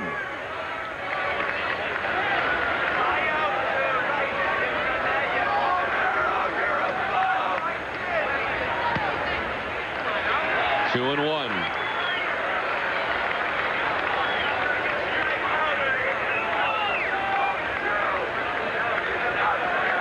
Orlando Palmeiro with 1 home run this season. And of course the different signs with the runner at second base for Veritek. Chopped right side. Millar has it. He'll take it alone, but with the ground ball to the right side on to third base. And just 90 feet away goes Kerry Robinson. And now 2 outs in the top of the 13th inning.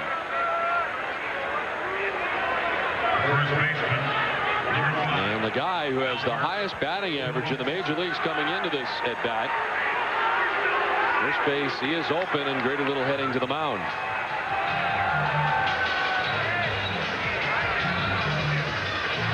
Well, when we look at Mendoza's numbers against right-handers, they're hitting .423. Lefties .267. That's coming into today's game. Well, if you look at it that way, then I guess the decision is simple, perhaps. You walk Pujols and take your chances with Jim Edmonds. And how long can you keep Pujols down? Guy hitting .391 coming into tonight's game, 0 for 5 with a walk. And we'll see how they're going to handle this situation.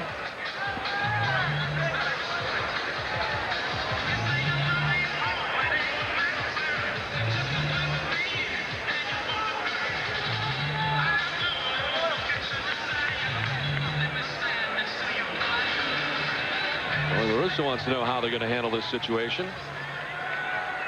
And Veritek is still standing. Intentional pass here for Albert Pujols.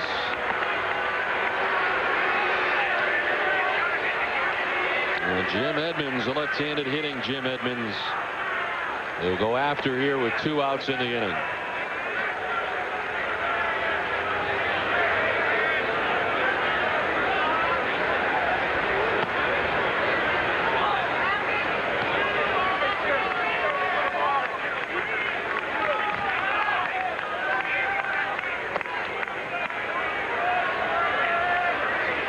So the intentional walk. Left fielder, number 15, Jim Edmonds. And the Red Sox will go after Jim Edmonds, who homered back in the 8th inning off Alan Embry. Will they go after him, or will they walk in and go after Roland?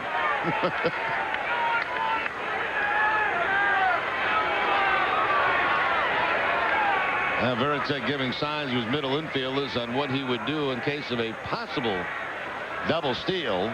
So it looks like they are going to go after Edmonds. There's an extensive series of signs.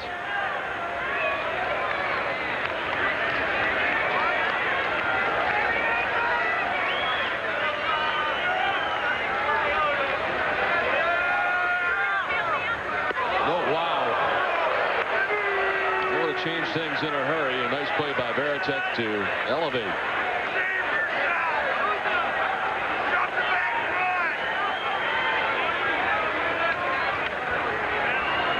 Mendoza's had to throw 29 pitches since coming on.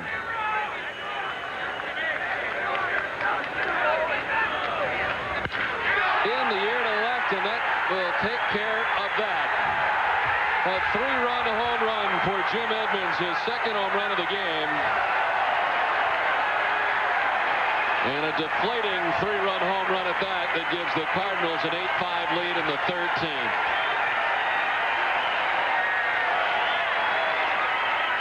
Well, there you go. There's the decisions you have to make as a manager. And the decision that time, going with percentages, even though Pujols was having a rough night tonight, they walk him, they go to Edmonds, and Edmonds to the opposite field. Well, you talk about a guy that has a Fenway Park stroke from the left side. My goodness. There's a better feeling for a hitter than when you've been intentionally walked to get to you, and then you're able to do something like that.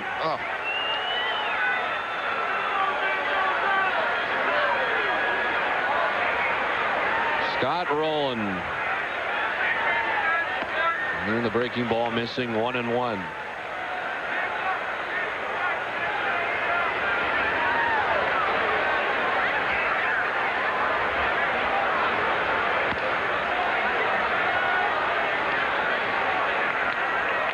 This is unbelievable.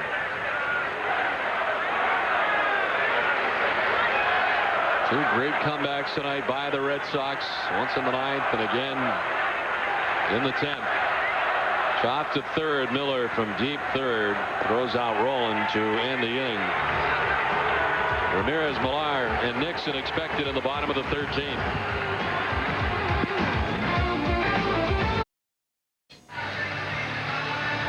Back at Fenway Park, the St. Louis Cardinals with a 3-run top of the 13th inning to take the 8-5 lead. Well, the Red Sox came back from 3-0 to tie at 3-3. They came back from a 2-run deficit down 5-3 to tie at 5-5. How many times can they go to the well tonight? We'll find out as Manny Ramirez makes his way to the plate. But a big 3-run home run by Jim Edmonds off Ramiro Mendoza in the top of the 13th inning.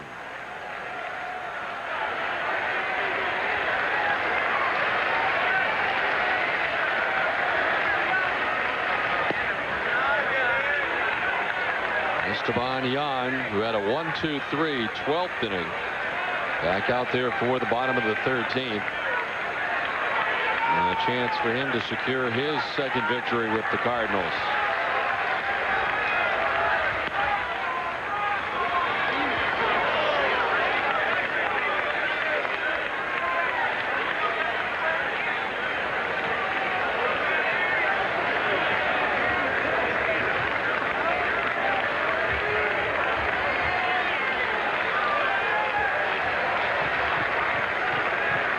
He's walked 4 times tonight, twice intentionally. And it's now 2-1 to Ramirez.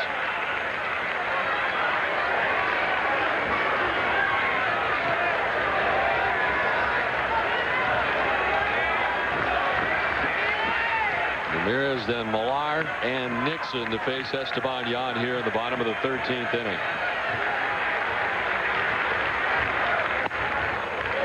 Three and one. Tell you what, if Tony La Russa starts seeing base runners again with the lead, he may snap in that dugout.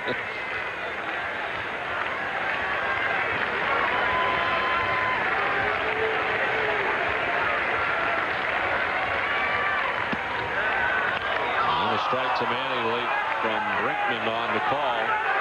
Ramirez took a step towards first. As upset as Tony La Russa was down there, I can't even imagine what Lou Piniella would have been like in the same type of situation. Well, they're both very, very intense. I think just Tony, well, I can't say he's more calm. I think inside it's about the same as Lou.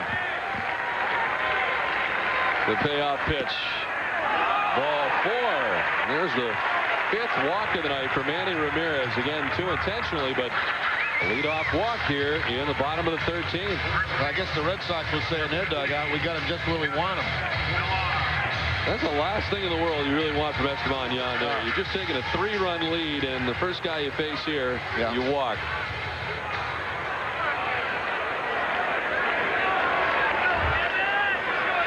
Kevin Millar. He's walked 4 times tonight.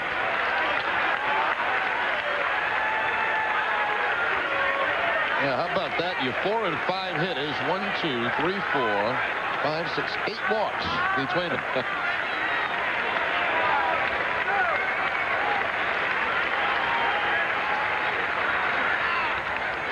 Foul back to the backstop, 1-1.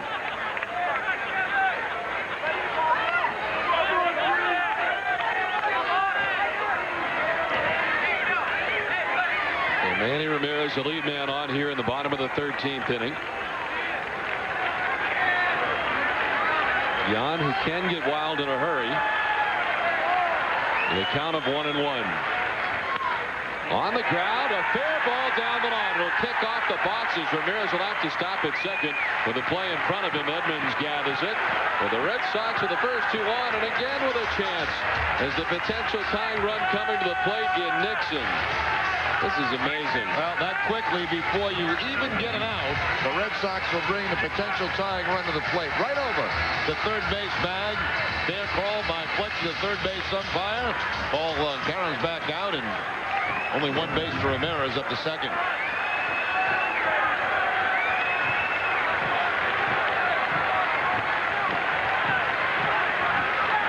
Nixon 1 for 6. 0 for 2 since the 9th inning. To right field line. That'll get in for a base hit. Coverage will send Ramirez. He will score. On to third goes Millar, and there's still nobody out. It's now 8-6.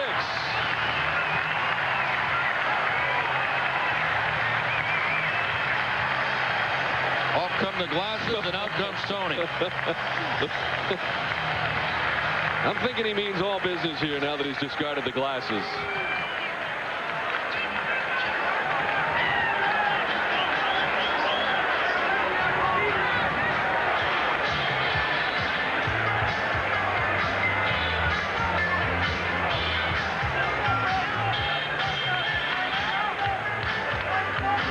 Bill Miller will be next after this conference at the mound ends, and the conference includes everybody in the infield.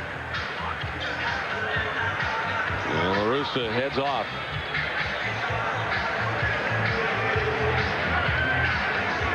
This has been some kind of game here tonight, and the Red Sox are not quite finished yet.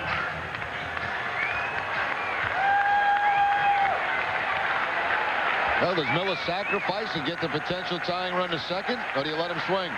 Cubbage asks him to step out. He's going to flash some signs now. The idea changed there very late. It's a tough call, you know. I mean, you call a sacrifice, you get the 2 men on, but you might be helping out Yan, giving him an out. Yeah. Would attempt it. Did he go after it? No. We checked at third. Fletcher says he did not punch at it.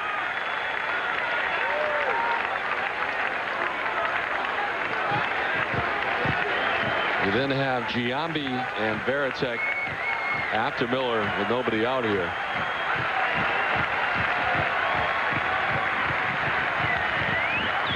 The 1-0 is squaring, pulls back 2-0, and Yan right now behind 2-0.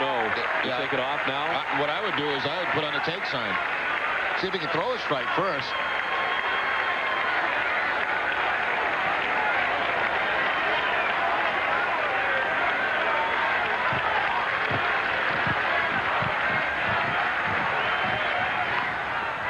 Jabs at it, fouls it off at the dish. 2-1.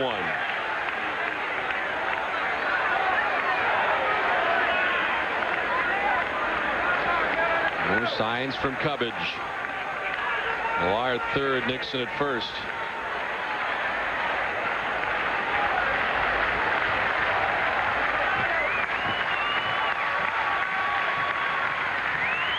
The 2-1 to Bill Miller, squaring again and getting out of the way of the 3-1. Same thing. I'd do the same thing here. Put on the take sign. See if he can throw strike 2. Can always bunt again on the 3-2 count, right? Have that option, and Jan all over the place.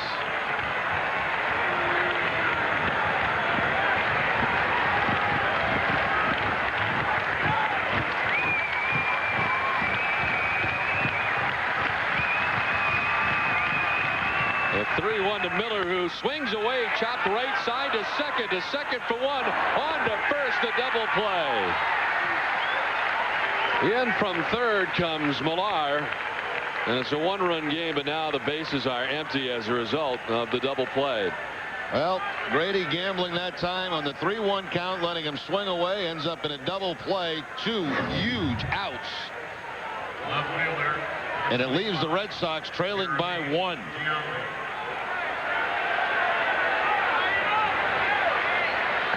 And Giambi out after the first pitch. Oh, there are going to be some questions after this one.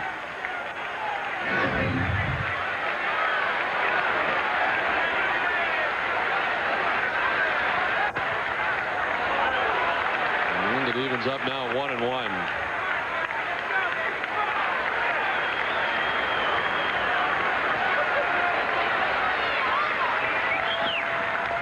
Well, the count 3-1. At least you're hoping there that he gets a good pitch to hit, but you run the risk of what just took place.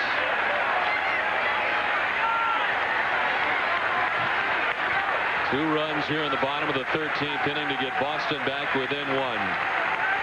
Down to their last strike in this epic 13-inning game. And it's up and away, 2-2. Well, the way this one's going, you'd expect a home run from Giambi. Certainly would not be out of the realm of possibility with what's gone on here tonight. Jeremy does have 5 home runs this season. Does not have a hit tonight. 0 for 5 with a walk. The 2-2. 3-2. On deck, a guy who hit a home run earlier. A pinch hit home run, a 2-run shot, Jason Varitek. So they'll take something from Giambi for us to continue. The payoff pitch. Ball 4, and we do continue.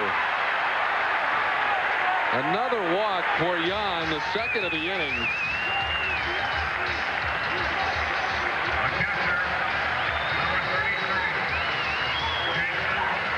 Well, St. Louis's pitchers have done everything they can do to help out the Red Sox. Jan has just tried to give it right back to him. He's tried everything possible to give it back to him. The double play really hurt.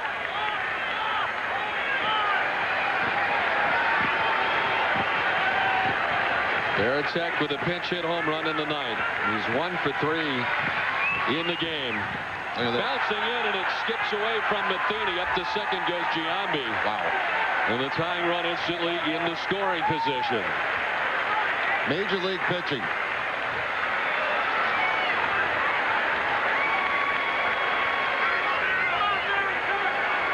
Two infielders starting to come in to talk to Jan. Absolute gift here. The wild pitch that moves the potential tying run into scoring position.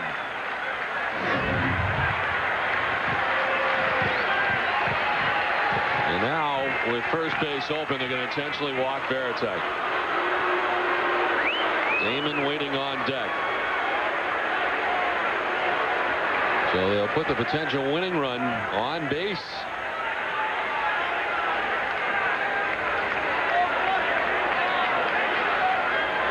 Well, La Russa watched Varitek hit that home run to tie the ball game back in the 9th. Damon, with the exception of the bunt in the 10th, has had a difficult night.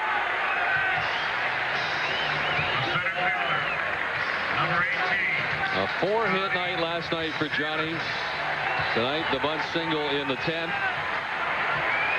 And he's headed up there 1 for 7 in this ball game. The potential tying run in scoring position. The potential winning run standing at first.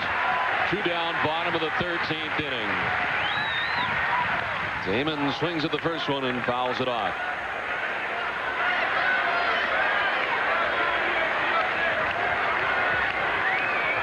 Esteban Yan has had to throw 37 pitches from the St. Louis bullpen tonight. 18 of those 37 for strikes.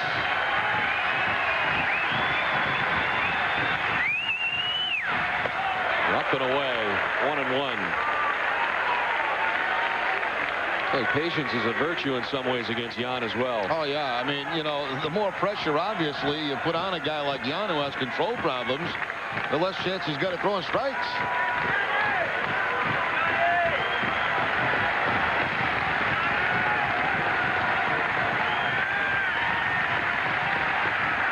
A 1-1 to Johnny Damon. In the air down the right field line. On the move comes Robinson over towards the seats to make the catch and finally end this one in 13 innings. The Red Sox leave 2 on in the bottom of the 13th inning. They come up with 2 runs, but it is not enough. The Cardinals hold on and get out of here by the skin of their teeth, winning this one 8-7.